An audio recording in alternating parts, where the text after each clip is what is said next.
আপনাদের সঙ্গে আছে আমি খালেদ মহিউদ্দিন। এই অন্তর্বর্তী সরকারের নির্বাহী আদেশে আগেই নিষিদ্ধ হয়েছে ছাত্রলীগ, এবার দেশের মাটিতে নিষ্ক্রিয় আওয়ামী লীগেরও নিষিদ্ধ কার্যক্রম সরকারি নিষেধাজ্ঞা আরোপিত হলো।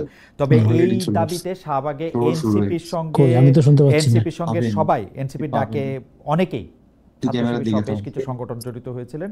এর মধ্যে আবার অনৈক্যের সুরও দেখা যাচ্ছে কিছু। এইসব নিয়ে কথা বলার জন্য আমাদের সঙ্গে আছেন পর্যালোচনা ও মতামতের পত্রিকা জবানের সম্পাদক ও চিন্তক জনাব রেজাউল করিম রনি। জনাব রেজাউল করিম রনি, আপনাকে আমাদের অনুষ্ঠানে স্বাগত জানাই। আপনি আমাদের অনুষ্ঠানে যুক্ত হয়েছেন সেজন্য আপনাকে ধন্যবাদ এবং শুভেচ্ছা। আমাদের সঙ্গে আরো থাকতেছেন জনাব ইসলামী ছাত্র শিবিরের সেক্রেটারি জেনারেল জনাব নুরুল ইসলাম সাদ্দাম। জনাব নুরুল ইসলাম সাদ্দাম, আপনাকেও আমাদের অনুষ্ঠানে স্বাগত জানাই এবং আপনাকে শুভেচ্ছা, আপনি আমাদের সাথে যুক্ত হয়েছেন। ধন্যবাদ আপনাকে। জনাব নুরুল ইসলাম সাদ্দাম, আপনি নিশ্চয়ই আমাদেরকে শুনতে পাচ্ছেন এবং আপনাকে শুভেচ্ছা ও স্বাগত। আচ্ছা, প্রথমে আমি একটু জনাব নুরুল ইসলাম সাদ্দাম আপনার কাছে একটু যেতে চাই। আপনি জানেন যে এই সরকারের বর্তমান উপদেষ্টা জনাব মাহফুজ আলম একটা ফেসবুক পোস্ট দিয়েছেন, সেইখানে তিনি কি বলেছেন সেটা আপনি জানেন। আমি আপনার কথাটা বলি। আপনি সেইখানে, যদিও তিনি জামায়াতের বা শিবিরের কোনো নেতার নাম বলেননি, দলটির নামও বলেননি, তিনি শুধু ৭১-এর যুদ্ধ অপরাধীদের সহযোগীদের ক্ষমা চাইতে বলেছেন, পাকিস্তান পন্থা বাদ দিতে বলেছেন। তিনি রাজাকার শব্দটিও ব্যবহার করেননি। কিন্তু উপদেষ্টা মাহফুজের বক্তব্যের সমালোচনা আপনি করেছেন।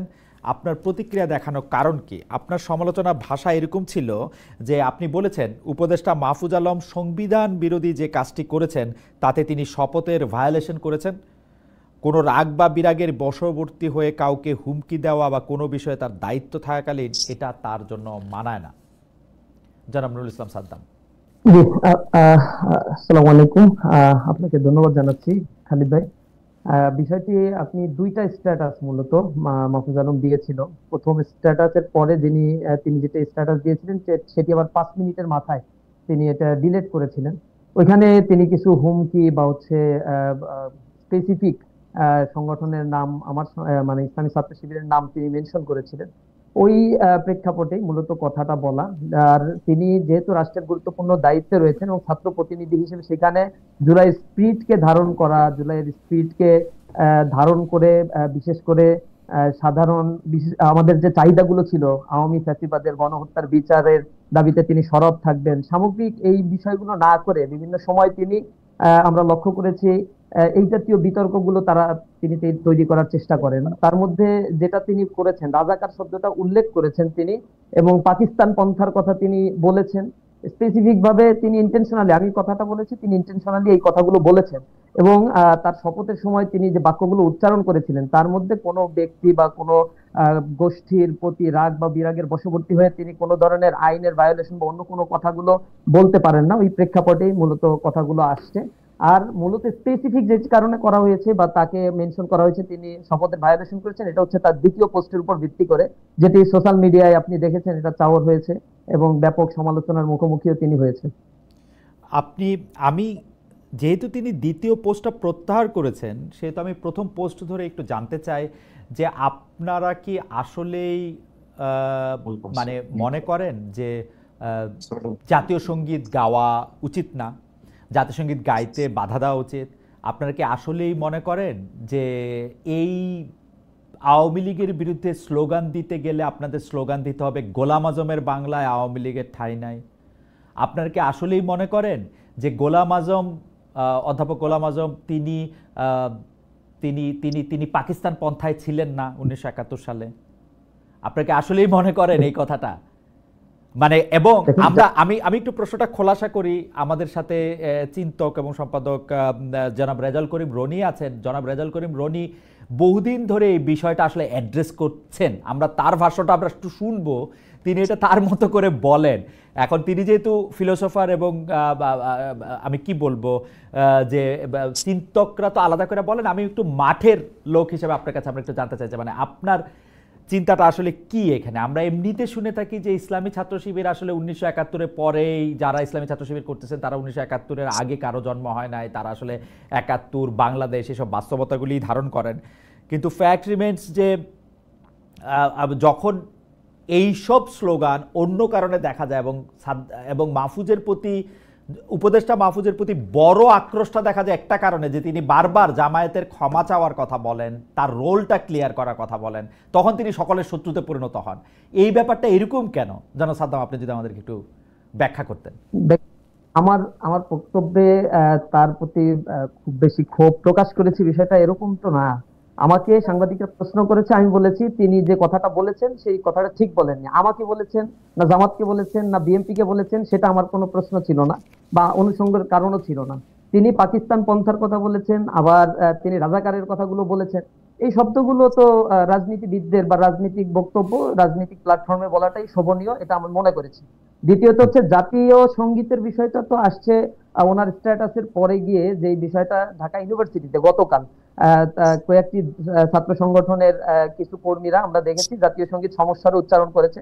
বিষয়টা সম্বন্ধে আমি অতটা অবগত নয়, ছিলাম না। আমি পরবর্তীতে দেখলাম যে কি কারণে এই ক্ষোভটা তারা দেখিয়েছে।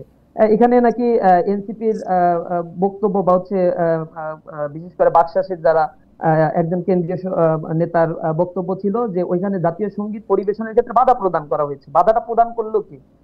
সেখানে ভিডিও ফুটেজ তো রয়েছে, তাদের বিরুদ্ধে ব্যবস্থা গ্রহণ করা উচিত, তাদের নামগুলো খোলাসা করা উচিত। এখানে ইন্টেনশনালি মেনশন করা হচ্ছে ইসলামী ছাত্র শিবিরকে, আর ইসলামী ছাত্র শিবিরের তো কেউ সেখানে ছিল না। সুতরাং জাতীয় সঙ্গীতের ব্যাপারে আমাদের যখন জাতীয় সঙ্গীতকে, জনাব সাদ্দাম আপনি নিশ্চয়ই দেখেছেন যে জাতীয় ওইখানে আওয়ামী লীগ নিষিদ্ধ হওয়ার ঘোষণায় উল্লাস প্রকাশ করতে গিয়ে এবং উল্লাসের সঙ্গে সংহতি প্রকাশ করতে গিয়ে যখন জাতীয় সঙ্গীত গাওয়া হচ্ছিল, এই জাতীয় সঙ্গীত গাওয়াটা বন্ধ করা হচ্ছে, চাপ দিয়ে এটাকে বাদও করা হচ্ছে। এবং আমরা কিন্তু আগেও দেখেছি জামায়াতের যে সাবেক আমির জনাব গোলাম আজমের ছেলে, তিনি কিন্তু এই জাতীয় সঙ্গীত বাতিল করার কথা বলেছেন শিবিরের পক্ষ থেকে। এবং জামায়াতের আমিরের যে ছেলে অবসরপ্রাপ্ত ব্রিগেডিয়ার জনাব আজমি, তিনি তিনি তিনি যে স্ট্যাটাস দিয়েছেন, সেই স্ট্যাটাসের ব্যাপারেও একটু আপনাদের মন্তব্য আমরা একটু শুনতে চাই। যে তিনি বলেছেন যে, কিন্তু আমরা তো আসলে সাক্ষ্য প্রমাণই দেখছি যে তিনি আসলে বাংলাদেশের পক্ষেই ছিলেন না, তার পন্থাটাই পাকিস্তান পন্থা ছিল। আপনি পত্রিকা দেখলেও দেখবেন, সবকিছুর ক্ষেত্রেই দেখবেন, যেটার ক্ষেত্রে তো তিনি কখনো এটা অস্বীকার করেনও নাই যে তিনি যে পাকিস্তান পন্থার লোক ছিলেন। এটা তার পার্সোনাল ওপিনিয়ন, এবং জামাত ইসলাম ব্যাপারে ক্লিয়ার করেছে তিনি ইসলামী ছাত্র শিবিরের কেউ না, ছিলেন না। এই কারণে তার ব্যক্তিগত মতামতের ব্যাপারে আমার কোনো বক্তব্য দেওয়াটা শোভনীয় নয়।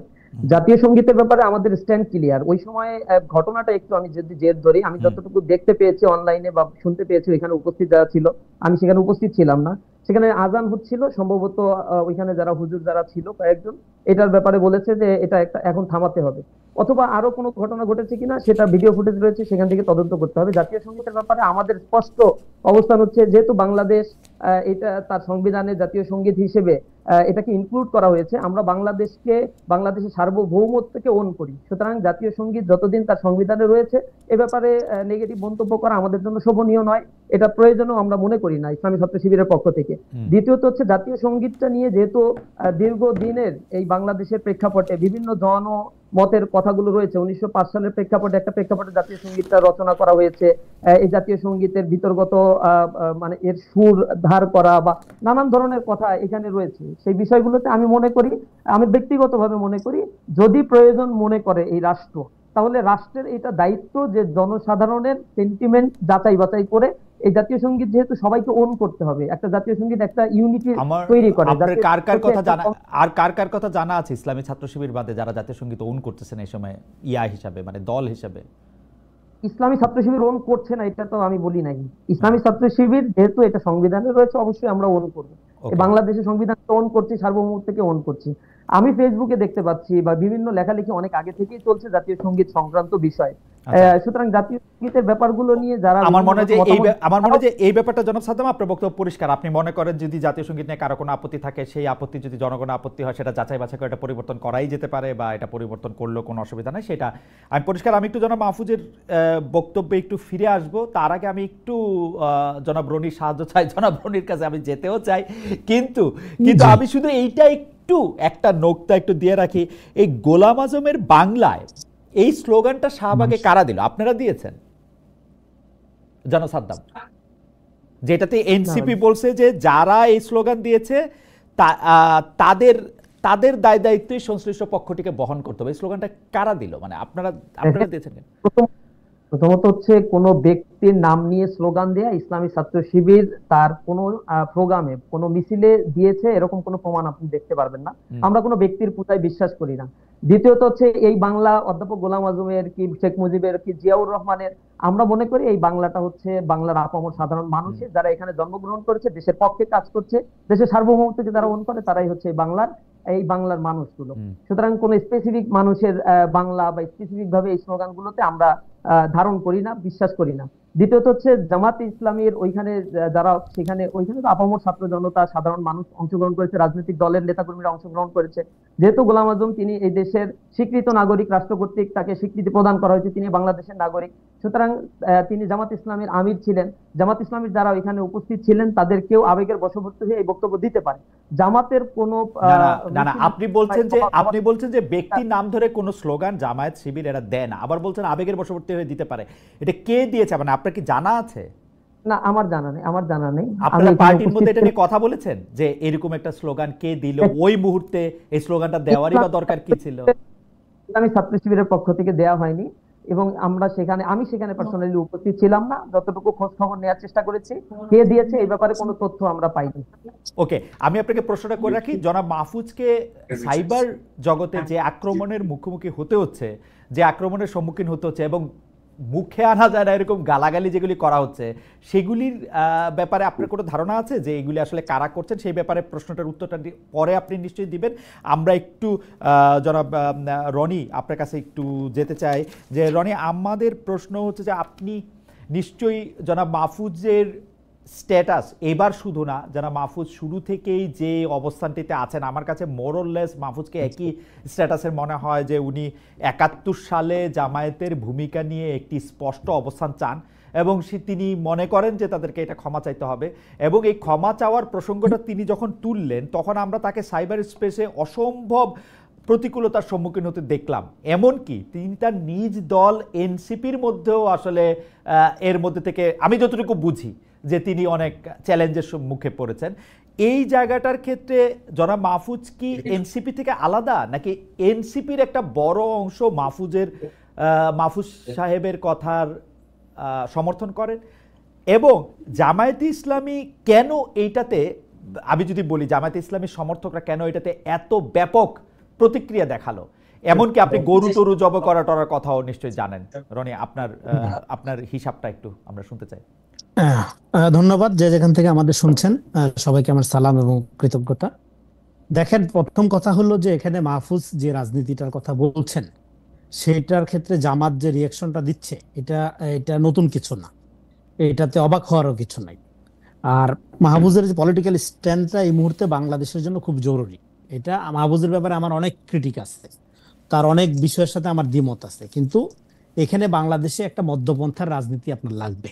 এখন মধ্যপন্থার রাজনীতি বিকাশের জন্য যেই ধরনের পজিশন দরকার, আপনি দেখেন ভারতের কারণে এখানে ভারত সমস্ত সময় সবসময় হাসিনাকে একমাত্র তাদের প্রতিনিধি বা হাসিনা নির্ভর যে একটা নীতি, তার কারণে এখানে ভোটাধিকার বঞ্চিত ছিল এবং এখানে গণতন্ত্র ব্যাহত হয়েছে, এবং অভ্যুত্থানের মধ্য দিয়ে এখানে হাসিনা এবং ভারত উভয়ের ব্যাপারে একটা ধরনের রায় হয়েছে।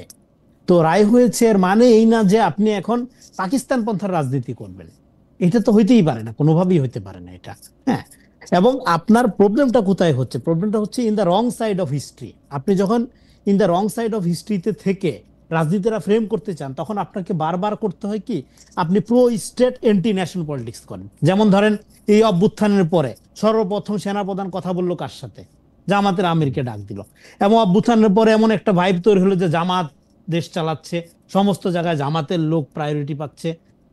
এটা সত্য মিথ্যা যাই হোক, এমন একটা ভাইব দেখলাম যে জামাতময় একটা বাংলাদেশ। জামাত হঠাৎ করে এত বড় সংগঠন হয়ে গেল যে চারদিকে জামাত, এবং আপনার আওয়ামী লীগের প্রচুর লোক জামাতে ভেরার জন্য ধরেন লাইন দিল। তো এরকম একটা অবস্থার মধ্য দিয়ে আপনার বাংলাদেশে যে ধরনের রাজনীতিটা বিকশিত হওয়া দরকার, সেটা হারাই যাচ্ছিল। আপনার এখানে রিঅ্যাকশনারি পলিটিক্স করার তো কোনো সুযোগ নাই। এখানে ক্যাডার ভিত্তিক রাজনীতি, এখানে চেতনা ভিত্তিক রাজনীতির বিরুদ্ধে অভ্যুত্থান হয়েছে। তো অভ্যুত্থানের স্পিরিটের সাথে যদি ভারতপন্থী রাজনীতি না যায়, তাহলে পাকিস্তানপন্থী রাজনীতি যায় কিভাবে? সেটা তো যাইতে পারে না। তাহলে অভ্যুত্থানের পরে আপনার সবচেয়ে বড় চ্যালেঞ্জ হলো যে আপনার এখানে একটা বাংলাদেশ পন্থা নির্মাণ করতে হবে। স্পিরিট অফ দ্য নেশন আপনার কি বলে যে আবিষ্কার করতে হবে, পুনরাবিষ্কার করতে হবে। সেটা আবিষ্কার করার জন্য যেই ধরনের বয়ান ন্যারেশন তৈরি করা দরকার, সেটা অবশ্যই বাংলাদেশ পন্থা হইতে হবে। এখন বাংলাদেশ পন্থার একমাত্র এজেন্ট ধরেন বিএনপি, এটা তো হইতে পারে না। হ্যাঁ, বিএনপি কে আপনি বাংলাদেশ পন্থার সমস্ত দায় দায়িত্ব দিয়ে দিবেন, আর কেউ এখানে কাজ করতে পারবে না, বা আর কেউ এটার আলোকে রাজনীতি করবে না, এমন তো না। হ্যাঁ, আমি যেটা যতদূর মানে বুঝি, জনাব মাহফুজ আলম যেটা চেষ্টা করেছেন সেটা হলো যে এখানে উনার অন্যান্য আগে পরের উনার যে পলিটিক্যাল ডিসকোর্স, সেগুলো যদি আপনি খেয়াল করেন দেখবেন যে বরাবরই সে একটা বাংলাদেশ পন্থার বিকাশের কথা বলে। এখন বাংলাদেশ পন্থার বিকাশের জন্য আপনাকে এই ধরনের রিয়েকশনারি পলিটিক্স বাদ দিতে পারতে হবে। হ্যাঁ, ভারতপন্থী এবং পাকিস্তানপন্থী, কোনপন্থী না। জনাব রনি, একটু বোঝার জন্য আপনাকে আমরা একটু অর্ধেক দেখতে পাচ্ছি, আপনি যদি আপনার ডানে একটু সরে আসেন তাহলে হ্যাঁ, এটা ঠিক আছে। আপনি আমাকে একটু বলেন তো, মানে যে মধ্যপন্থার রাজনীতির কথা আপনি বলছিলেন, যে বাংলাদেশপন্থী রাজনীতি, আপনি কি মনে করেন জামায়াতে ইসলামী এই রাজনীতির পক্ষে অন্তরায়? কারণ বাংলাদেশ পন্থা তো জামায়াতও নিতে পারে, জামায়াতের অসুবিধা কি বাংলাদেশ পন্থা নিতে? মানে ৭১ সালে অবস্থা যাই হোক না কেন, কিন্তু মাহফুজকে আক্রমণ, মানে অন্যর দিক দিয়ে না, মাহফুজের এই আক্রমণ শুধু এটা আজকে এইবার না, কিন্তু মাহফুজ যখনই এই জাতীয় কথা বলতে গেছেন তাকে কিন্তু সজ্ঞানে বা অজ্ঞানে এই আক্রমণের শিকার তাকে হতেই হয়েছে। এইটার কারণটা কি আসলে? জামায়াতের কি প্রবলেম একটা মধ্যপন্থা বা একটা বাংলাদেশ পন্থা নিলে? মধ্যপন্থা বাংলাদেশ পন্থা জামাত তো নিতে পারতেছে না। প্রবলেম তো আছেই। প্রবলেম নিতে পারতেছে না কেন? নিতে পারতেছে না হলো যে তার যে পলিটিক্যাল ন্যারেশন, সেই ন্যারেশনের মধ্যে সে তো ইসলামী পলিটিক্স করে। ইসলামী পলিটিক্স মানে ইসলামের সে যে বয়ানটা নির্মাণ করছে, সেই বয়ানের সাথে তো বাংলাদেশ পন্থা যায় না। হ্যাঁ, তাকে তো ওই রাজনীতি করতে, আবার সে বাংলাদেশ পন্থার বিরোধী এটাও সে বলতে পারবে না। তো ফলে তাকে তো হোলসেল ওই জায়গায় আপনার ধরেন এটা মধ্যপন্থী রাজনীতি সে করতে পারে না। সেটা তার দিক থেকে ঠিকই আছে, কিন্তু সে যেটা করে তার পলিটিক্যাল প্রবলেম যেটা, যে কারণে জামাত মনে হয় যে যখন 10 কদম আগায়, আবার সকালে 10 কদম আগায়, বিকালে 20 কদম পিছায় যায়, এটা মনে হয়। অভ্যুত্থানের পরে এটা ভালোভাবে দেখা যাচ্ছে। কারণ হলো সে সবসময় একটা প্রো ইস্টাবলিশমেন্ট রাজনীতি করে। যেমন ধরেন দেখেন, এই যে সমন্বয়কদের মধ্যে দেখবেন যে অনেককে ছাত্রলীগের সাথে যুক্ত ছিল, এবং পরে তারা সমন্বয়ক, এরপরে এখন ছাত্র শিবির আকারে হাজির হচ্ছে। হ্যাঁ, এবং প্রশাসনে আপনি দেখেন প্রচুর লোক আওয়ামী লীগের সময় আওয়ামী লীগের সাথে ছিল, এখন তারা বিএনপি জামাত হিসেবে হাজির হচ্ছে, বিএনপি কম জামাতি বেশি হিসেবে হাজির হচ্ছে। এর ফলে প্রফেশনাল যে লোকটা সে কিন্তু ডিপ্রাইভ হচ্ছে, যে আচ্ছা ওই আমলে আমি বঞ্চিত, এখনো আমি বঞ্চিত।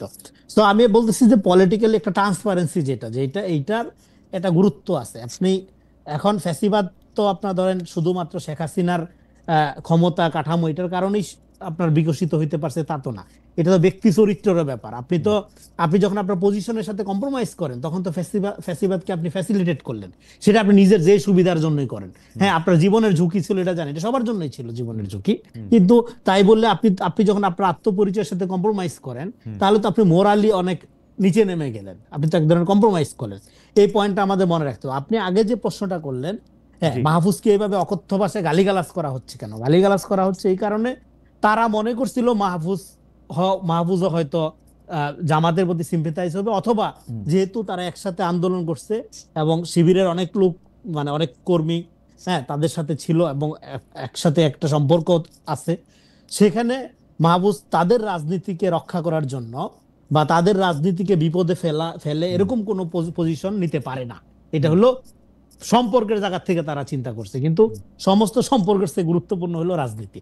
এনসিপি কে যদি একটা রাজনীতি করতে হয়, হ্যাঁ, আপনি যেটা বললেন যে এনসিপি তে মাহফুজ মানে এটা যদি বিরোধী করেন যে এনসিপি তে মাহফুজের অবস্থানটা আসলে কি, মানে মাহফুজের পথে আমি একটা কমেন্ট করি আজকে, এনসিপি পলিটিক্স যদি দাঁড়াইতে হয়, মাহফুজের লাইনেই দাঁড়াইতে হবে। মাহফুজের লাইন যদি তারা ফলো করতে না পারে, এনসিপির কোনো ভবিষ্যৎ নেই। কারণ এনসিপির মধ্যে এরকম কিছু লোকজন আছে যারা এই 5 বছর চাই, 10 বছর চাই, হ্যাঁ, এবং একটা অনলাইনে এক ধরনের আপনার ফ্যানাটিক প্রবণতা তৈরি করা, এবং এখানে খায়া না খায়া মধ্যপন্থার বিরোধিতা করে এটা কাউন্টার ফ্যাসিজমের দিকে নিয়ে যাওয়ার চেষ্টা করছে। এবং না সংস্কার না নির্বাচন, মাঝখান থেকে যেইভাবে একটা নন পলিটিক্যাল এনজিও প্রজাতন্ত্রী বাংলাদেশ আছে, এইরকম একটা রাইখা দেওয়ার একটা প্রক্রিয়া। রনি, আপনার কাছে কি মনে হয় যে এনসিপির যে অবস্থানের কথা আপনি বললেন, সেই অবস্থানটাই কি এনসিপির ভিতরগতভাবে শক্তিশালী, নাকি যারা মাহফুজের মতো আসলেই একটা মধ্যপন্থা চায় সেই অংশটা শক্তিশালী? কারা আসলে এনসিপির এখন ডমিনেন্ট ফোর্স? রাইট, এনসিপিতে যারা পলিটিক্স চায়, যারা মনে করে যে রিয়েলি বাংলাদেশের মানুষকে তাদের লাগবে, বাংলাদেশের মানুষের সাথে নিয়ে একটা রাজনীতি নির্মাণ করতে হবে, সেই অংশটা মাহফুজের সাথে আছে। এবং সেটা শক্তিশালী কিনা সেটা আমি বলতে পারবো না, কিন্তু সেটা একটা বড় অংশ। আর যারা মনে করে প্রো ইস্টাবলিশমেন্টের সাথে থাকবে, ক্ষমতার মধ্যে থেকে ছলে বলে কৌশলে নিজেদের বিকশিত করবে, হ্যাঁ, আপনার গাছেরটাও খাবে তলেরটাও কোরাবে, এই অংশ যারা আছে তারা তো একটা আছেই। তারা ধরেন সবসময় মধ্যপন্থার বিরোধিতা করবে, তারা বলবে যে ভোট দিয়ে কোনোদিন গণতন্ত্র হয় না, হ্যাঁ, নির্বাচনের মাধ্যমে নাকি স্বৈরতন্ত্র আসে, এইসব বয়ান তারা দিবে। এবং এদের মধ্যে কতগুলো বুদ্ধিজীবী আছে, স্বঘোষিত দার্শনিক আছে, তাদেরকে নিয়ে তারা পাড়া মহল্লায় ঘুরবে ফিরবে, ডুগডুগি দিয়ে গান বাজাবে, হ্যাঁ, তারপরে হইলো আপনার, হ্যাঁ, তারা গণতন্ত্র কায়েম করবে জনগণকে বাদ দিয়ে। তারা জনগণের ভালো মন্দটা ঠিক করে দিবে, এইটা একটা অংশ আছে। আরেকটা অংশ আছে যে তারা মনে করে নিজেরা জনগণের কাছে যাবে, সময় লাগুক, হ্যাঁ, আজকে না হোক কালকে হোক 10 বছর পরে হোক, তারা একটা রাজনীতি এখানে নির্মাণ করার চেষ্টা করবে, করে রিয়েলি তারা একটা পলিটিক্যাল ফোর্স হিসাবে আসবে। সেইটার জন্য তারা এখানে, হ্যাঁ, এই জন্য আমরা বলছি এখানে পলিটিক্সটা কি হবে, বিএনপি, জামাত এবং এনসিপি, এখানে একটা মূল প্রবলেম কি হচ্ছে, অভ্যুত্থানের পরে বাংলাদেশে দেখেন যারা মনে করছিল যে রাজনৈতিক বন্দোবস্ত কায়েম হয়ে গেছে, তারা ভুল করছে। জনাব একটা সেকেন্ড, আপনি আসলে অনেকগুলি গুরুত্বপূর্ণ কথা বলেছেন, আমাদের দর্শকদেরকে একটু আপনি এটা হজম করার সময় দেন, আমরা আবার আপনার কাছে আসবো। যে আপনি আসলে এনসিপির ভেতরগত অংশের কথা বলেছেন, আমি প্রশ্নটা করে রাখি। আমরা কিন্তু এখন বর্তমানে এনসিপির আহ্বায়ক হিসেবে নাহিদকে দেখি। জনাব মাহফুজ এখনো এনসিপিতে জয়েন করেন নাই, হইতে পারে যে তিনি যদি তো সরকারি পদ ছেড়ে দেন তিনি এনসিপিতে জয়েন করতেও পারেন। এনসিপিতে আরও আছেন প্রধান নেতাদের মধ্যে হাসনাত, সার্জিস, তারপরে এদের মধ্যে আপনি কাউকে মনে করেন কিনা, আপনি যদি প্রশ্নটা অ্যাড্রেস করতে চান তাহলে একটু অ্যাড্রেস করেন, মানুষ হিসাবে বললে আমাদের জন্য বুঝতে সুবিধা হয় যে এটার মধ্যে আসলে নেতৃত্বের জায়গা থেকে কে আসলে পথ দেখাবেন, মানে নাসিরউদ্দিন পাটোয়ারিরা, নাহিদরা, সার্জিসরা, নাকি হাসনাতরা, নাকি কেন্দ্রীয়ভাবে অন্য কোনো জায়গা থেকে, সেটাও যদি আমাদের একটু বলতেন তাহলে আমাদের একটু সুবিধা হতো। আমরা একটু আবার আপনি যেসব বিষয়ে কথা বলেছেন সেগুলি একটু জনাব নুরুল ইসলাম সাদ্দামের কাছে শুনে আসি। জনাব নুরুল ইসলাম সাদ্দাম, আমি শুধু জনাব রনির একটি কথাই আপনার দৃষ্টিতে আনতে চাই, সেটা হচ্ছে যে যারা মাহফুজকে আক্রমণ করছেন বেনামে বট হয়ে, তারা তো আক্রমণ করছেন, কিন্তু আপনারা মাহফুজের কথাগুলো আবার খেয়াল করি দর্শকদের জন্য। মাহফুজ একদম স্পষ্ট লিখেছেন, আমি যে স্ট্যাটাসটা এখন আছে সেই স্ট্যাটাস থেকে ৭১-এর প্রশ্ন মীমাংসা করতেই হবে, যুদ্ধ অপরাধীদের সহযোগীদের ক্ষমা চাইতে হবে। তিনি বিচারের কথা বলেন, তিনি শুধু ক্ষমা চাওয়ার কথা বলেছেন। বাংলাদেশে রাজনীতি করতে হলে পাকিস্তান পন্থা বাদ দিতে হবে, পাকিস্তানে দেশে গণহত্যা চালিয়েছে, পাকিস্তান অফিসিয়ালি ক্ষমা চাইলেও তদুপরি আবার ক্ষমা চাইতে রাজি হলো, যুদ্ধ অপরাধের সহযোগীরা এখনো ক্ষমা চায়নি, ইনিয়ে বিনিয়ে গণহত্যার পক্ষে বয়ান উৎপাদন বন্ধ করতে হবে, জুলাইয়ের শক্তির মধ্যে ঢুকে স্যাবোটাজ করা বন্ধ করতে হবে, সাফ দিলে আসতে হবে। এই কথার পরিপ্রেক্ষিতে আপনি খেয়াল করেন, আপনি তো আপনার প্রতিক্রিয়া দিয়েছেন, ইসলামী ছাত্র শিবিরের সেক্রেটারি জেনারেল হিসেবে আপনি আপনার প্রতিক্রিয়া দিয়েছেন।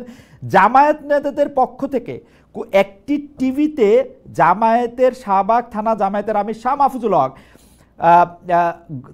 মাহফুজ আলম ভারতীয় গোয়েন্দা সংস্থা রয়ের হয়ে কাজ করছেন কিনা এমন মন্তব্য তুলেছেন। আপনি এই কথাটার মধ্যে আপত্তির কি পাচ্ছেন? আমার তো মনে হয় উনি যে কথাগুলি বলেছেন সেই কথাগুলি আপনারও কথা হওয়া উচিত, ৭১-এর প্রশ্ন মীমাংসা করার কথা, গণহত্যার কথা। এইটার প্রসঙ্গে আমি মন্তব্য করি নাই, আমি মন্তব্য করেছি তিনি যখন স্পেসিফিক্যালি দ্বিতীয় আরেকটা পোস্ট তিনি দিয়েছিলেন, যেটা 5 মিনিটের মাথায় তিনি ডিলিট করেছেন, পরবর্তীতে আমি দেখেছি এটা ডিলিট করেছেন, কিন্তু এটা ফেসবুকে ব্যাপক ভাইরাল হয়েছে। এই যে পোস্টটা তিনি করেছেন সেখানে স্পেসিফিক ইসলামী ছাত্র শিবিরকে আক্রমণ করেছেন। ওই পরিপ্রেক্ষিতে আমার বক্তব্যটা ছিল তিনি এখানে রাষ্ট্রীয় এইরকম দায়িত্বে থেকে এই জাতীয় একটা ছাত্র সংগঠনের বিরুদ্ধে এমন আক্রমণাত্মক কথাগুলো বলতে পারেন না, তিনি রাগ বা বিরাগের বশবর্তী হয়ে কোনো কথা বলতে পারেন না। আমার প্রসঙ্গটা ছিল দ্বিতীয় স্ট্যাটাসের উপরে ভিত্তি করে। প্রথম স্ট্যাটাসের ব্যাপারটা তো জামাত ইসলামকে তিনি মিন করেছেন না আওয়ামী লীগকে মিন করেছেন, বিএনপি কে মিন করেছেন, সেটা তার বিষয়। এটা সংশ্লিষ্ট তারা কোন স্টেজে গেলে সরকারের একজন ফ্ল্যাগ ক্যারিয়ার অ্যাডভাইজারকে তার ফেসবুক পোস্টে মন্তব্য করতে হয় তিনি শিবিরের খরচের খাতায় চলে গেছেন। শিবিরের খরচের খাতাটা আসলে কেমন? দেখেন, ইসলামী ছাত্র শিবিরের পক্ষ থেকে তার বক্তব্যের ব্যাপারে কোনো স্টেটমেন্ট দেওয়া হয়নি। ইসলামী ছাত্র শিবিরের কোনো জনশক্তি, আমাদের কোনো দায়িত্বশীল এই জাতীয় বিষয়গুলো নিয়ে কোনো ফেসবুক স্ট্যাটাস দেয়নি। আমাদের ছাত্র শিবির করে বিদায় নিয়েছেন অনেকেই যারা বিভিন্ন রাজনৈতিক দল করছেন, তাদের মধ্য থেকে যদি এর ব্যাপারে প্রতিক্রিয়া দেখানো হয় সেই ব্যাপারে দায় দায়িত্ব ইসলামী ছাত্র শিবিরের নয়। ইসলামী ছাত্র শিবির তার নিজের পক্ষ থেকে এটা বলেছে, আমরাও আমাদের স্ট্যাটাসে বা আমাদের ইন্টারনালে ভাবে আমরা বলেছি ফেসবুকে অযাচিত বিতর্ক এড়ানো দরকার। জুলাইকে কেন্দ্র করে যে ধরনের বিভাজন তৈরি করার জন্য পায়তারা করা হচ্ছে, এই জাতীয় ভাবে পা দেওয়াটা মোটেও ঠিক হবে না। সুতরাং আমাদের পক্ষ থেকে বা আমাদের দায়িত্বশীল কোনো ভাইয়ের পক্ষ থেকে তার কোনো প্রতিক্রিয়া, কোনো বিপরীত কোনো কথাবার্তা বা তাকে আক্রমণ করা, এই জাতীয় কিছুই আমরা করিনি। সুতরাং এই বিষয়গুলো যারা করছে ফেসবুকে, যে বা অচেনা কোনো আইডি থেকে যেগুলো করেছে, সে বিষয়গুলো মাহফুজ আলমকে ট্যাকেল করতে হবে, বা তিনি এটা ভালোভাবে বুঝবেন। রাষ্ট্রের দায়িত্ব থেকে তো অনেক কাজ, এইসব বিষয়গুলো নিয়ে তিনি মানে তাকে আক্রমণ করা হয়েছে, তিনি পাল্টা একটা জের হিসেবে আরেকটা পোস্ট করে এটার বক্তব্য দিচ্ছেন। এই বিষয়গুলো তিনি না করতেও পারতেন। এটা আমরা আশা আপনাদের কি করি জনাব সাদ্দাম, আপনাদের কি একটা খুব স্ট্রং সাইবার ফোর্স আছে? যেমন আমি আপনাকে প্রশ্ন করছি, আর আমাকেও কিন্তু প্রচুর গালাগালির সম্মুখীন হতে হচ্ছে। আমি যখনই দেখেছি আপনাকে ভালোবেসে একটা কথা বললে আমার প্রশংসায় নেট ভেসে যায়। এটার কারণ কি? যখনই আপনাদেরকে কোনো একটা মানে এমন কি মানে মানে এটা একটা মানে এটা একটা ফেনোমেনাল শক্তি কিন্তু আপনাদের, যে আপনারা কোনো একটা প্রশ্ন করা, কোনো একটা কিছু আপনাদের বিপক্ষে গেলে, এবং সেটা অসভ্য গালাগালি দিয়ে ভরা থাকে কিন্তু এগুলা। আপনি কি কখনো খেয়াল করেছেন? আপনাকে কেউ বলেছে এগুলা? দেখেন, ফেসবুকের বিষয়গুলো নিয়ে আমি অত বেশি চর্চায় অভ্যস্ত না। তারপরেও এই জাতীয় কাজগুলো যারা করছে গর্হিত কাজ করছে। আমাদের পক্ষ থেকে এরকম জাতীয় কোনো বাহিনী তৈরি করা হয় না, বা বাহিনী তৈরি করার কোনো প্রশ্নই ওঠে না। যারা করছেন ভাষাগত দিকগুলো অবশ্যই সকলকে সংযত হওয়া উচিত বলে আমাদের মনে হয়। আর আমরা মনে বাকিগুলি ঠিক আছে, মানে ভাষাগত দিকটা একটু ঠিক হলে বাকিগুলি ঠিক আছে, মানে একদম না না সামগ্রিক বিষয়ে যে প্রতিক্রিয়াগুলো দেখাচ্ছে, ব্যক্তি তো তার ব্যক্তির অপিনিয়ন জানাবে। আমাদের পক্ষ থেকে তো কাউকে বলে দেওয়া হয় না যে এই অপিনিয়ন গুলো তোমরা এইভাবে জানবা, এইভাবে বলবা। আপনি বলছেন যে ইনস্ট্যান্ট, আমি যখন বলছি তখনই প্রতিক্রিয়া দেখাচ্ছে। তো ইনস্ট্যান্ট যখন প্রতিক্রিয়াগুলো দেখাচ্ছে, তখন তো আপনি স্বাভাবিকভাবেই বুঝছেন যে ব্যক্তি তার নিজ জায়গা থেকে বলছে। আবার অনেকেই এমন ভাবে আমি আপনার সাথে একমত। এই কথাগুলো আমি আপনার সাথে একমত যে ব্যক্তি মতামত জানাতেই পারে। আমাকে একজন বলেছেন যে মহিউদ্দিন কি এমপি সাহেব বা মন্ত্রী সাহেবদের এরকম ফোর্স করে কথা বলতো? জি স্যার, বলতাম। এগুলি ইউটিউবে আছে, আপনারা একটু কষ্ট করে দেখে নিন। আগের পরের আমি যা করেছি এটা একটু আপনার একটু জবাবও দিলাম, কারণ এত বেশি গালাগালি আসে ভাই। এগুলি আসলে আমি একটা মতামতের জন্য, একটা প্রশ্নের জন্য যখন এখানে তাকাই, আমি দেখি যে আমার আমার আমার ইয়ে ভরে গেছে হচ্ছে মানে গালাগালিতে। আমি জনাব রনির কাছে একটু আসতে চাই। জনাব নুরুল ইসলাম সাদ্দাম এটা পরিষ্কার করেছে যে ইসলামী ছাত্র শিবিরের পক্ষ থেকে কাউকে এরকম অ্যাপয়েন্ট করা হয় না, এগুলিকে উৎসাহিত করা হয় না। তিনি নিজেও এইসব ব্যাপারে আসলে খুব বেশি উৎসাহ দেখান না। ভাই আপনার ঠিকানারই দর্শক সবাই আপনাকে ভালোবেসেই কমেন্টস করে থাকে আপনার সাথে। জি জি জি জি আপনাকে অনেক ধন্যবাদ, তিনি পরিষ্কার করেছেন।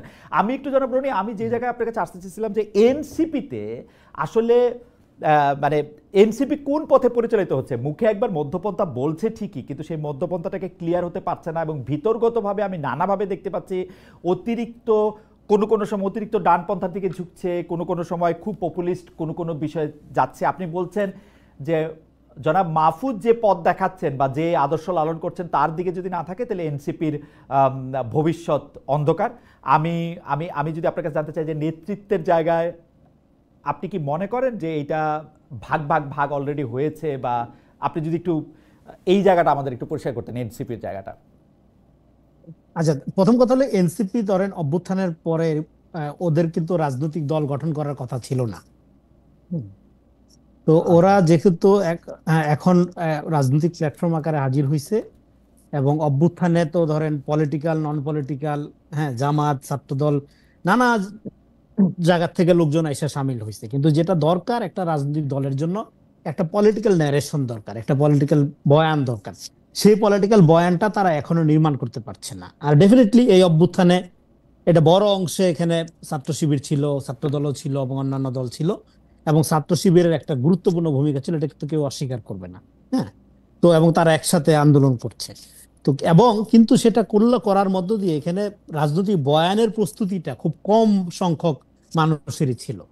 যাদের ছিল, যারা দীর্ঘদিন যাবত একটা রাজনৈতিক চর্চা, রাজনৈতিক ন্যারেশন তৈরি করার কাজ করেছিল, মাহফুজ, নাহিদ তাদের মধ্যে অন্যতম। ফলে আপনি যে প্রশ্নটা করলেন নেতৃত্বের দিক থেকে নাহিদ এখানে খুব গুরুত্বপূর্ণ, কিন্তু নেতৃত্বের বাইরেও এখানে যদি রাজনৈতিক আপনার লাইন যেটা বলেন যে রাজনীতি নির্মাণ করা, একটা ন্যারেশন নির্মাণ করা, যেটা যে বয়ানের মধ্য দিয়ে মানুষ এই রাজনীতির প্রতি আকৃষ্ট হবে বা এই রাজনীতিটা কি এটা কি করতে চায়, হ্যাঁ, কেন এই রাজনীতি তাকে মানুষ সমর্থন করবে, এইটা জনগণ যদি বুঝতে চায় তাহলে যেই ধরনের বয়ান এখানে নিয়ে আসতে হবে, সেটার জন্য মাহফুজ খুবই গুরুত্বপূর্ণ ভূমিকা পালন করছে বলে আমার মনে হয়। এটা শুধু যে সে সরকারে আছে এই কারণে না, বলতেছি তার চিন্তা ভাবনার কারণ, তার চিন্তা ভাবনার একটা প্রভাব আছে।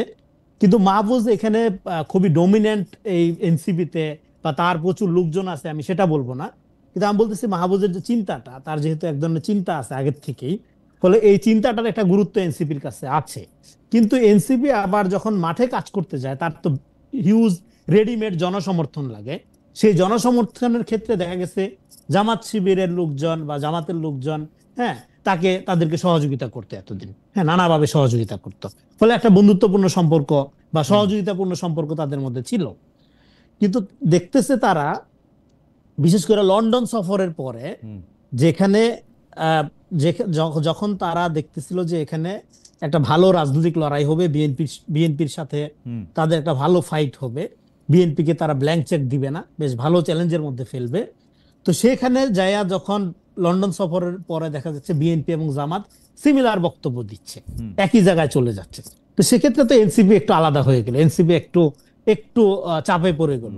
সেই চাপ এখন এইটা জামাত কৌশল আকারে করুক বা যে কারণেই করুক, এইটা করার মধ্য দিয়ে এটার জন্য এনসিপি প্রস্তুত ছিল না, এটা মনে হচ্ছে, এটা সাদা চোখে দেখা যাচ্ছে। তো সেই অপ্রস্তুতিটা কাটায় ওঠার জন্য ডেফিনেটলি তারা মনে করলো যে তাহলে এই ধরনের রিলাই করা যায় না, এরকম একটা ফোর্সের উপর তার ডিপেন্ড করা যাবে না। আবার এই ফোর্সটা এখানকার ধরেন জামাত ইসলামের উপর যে পরিমাণ অত্যাচার 15 বছরে করা হয়েছে, হ্যাঁ, এবং 71-এর পরে যাদের জন্ম তাদেরকেও যুদ্ধ অপরাধের ট্যাগ দেওয়া হয়েছে, এবং জামাত শিবির ট্যাগ দিয়ে হত্যা করার একটা কালচারে পরিণত করা হয়েছে। কিন্তু এইটার ক্ষেত্রে শুধু যে আওয়ামী লীগ একা দায়ী তা না। এতদূর পর্যন্ত ছিল বিশ্বজিৎকে যখন হত্যা করা হয় তখনও তাকে শিবিরের ট্যাগ দেওয়া হয়েছে, মানে শিবিরের ট্যাগ দেওয়া হয়। তো ও বারবার বলতেছিল যে আমি হিন্দু, আমি হিন্দু, আমি শিবির না, হ্যাঁ, মানে রক্তাক্ত ভিডিওটা দেখা যায় না, হ্যাঁ, তো এটা রাইট। সো এটার জন্য আওয়ামী লীগকে আমরা সবাই চিনি জানি, কিন্তু এটার দায় কি জামাত ইসলামের নাই? আমি মনে করি জামাত ইসলামের আছে। কেন আছে? জামাত ইসলাম এই জন্য আমি বলি, দেখেন এই যে রং সাইড অফ হিস্ট্রিতে ধরেন আপনি চলে গেছেন, একটা অঙ্কে আপনি ভুল করছেন 71 সালে, তারপরে এই কোর্সটা কারেক্ট করার উদ্যোগ আপনি কি নিচ্ছেন? হ্যাঁ, এখন রং সাইড অফ হিস্ট্রিতে আপনি যখন চলে যান তখন আপনার রাজনীতিতে ফেরার কি আর কোনো অপশন নাই? অবশ্যই অপশন আছে।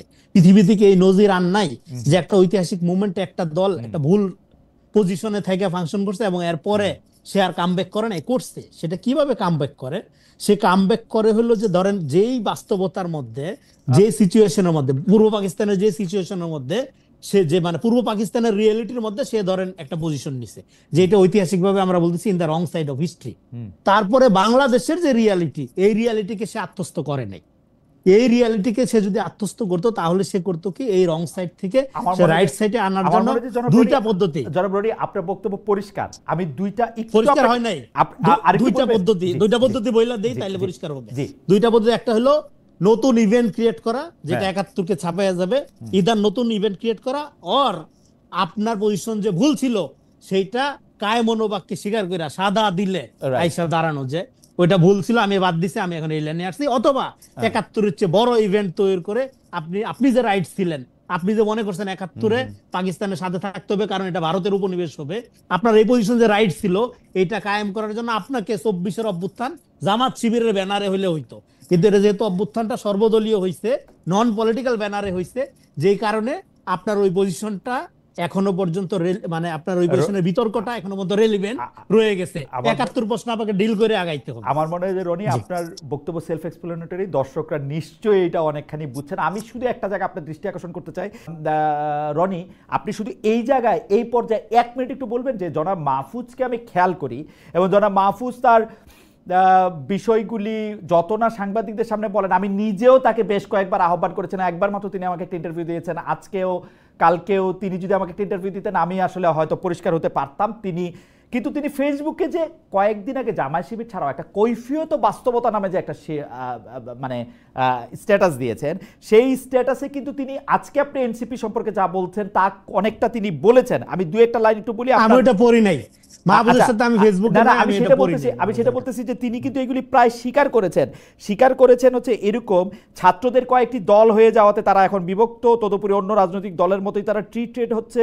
এজন্য নাগরিক কমিটি ছিল দীর্ঘমেয়াদে অভ্যুত্থানের ফোর্স হিসেবে টেকসই। যাই হোক, একদিকে বৈষম্য বিরোধী ছাত্র আন্দোলনের প্ল্যাটফর্ম দেশব্যাপী ছাত্রদের গুছিয়ে উঠতে ব্যর্থতার পরিচয় দিয়েছে। অভ্যুত্থানের ছাত্র জনতা বিভক্ত ও দ্বিধান্বিত, সামরিক বেসামরিক আমলাতন্ত্র কম্প্রোমাইজ।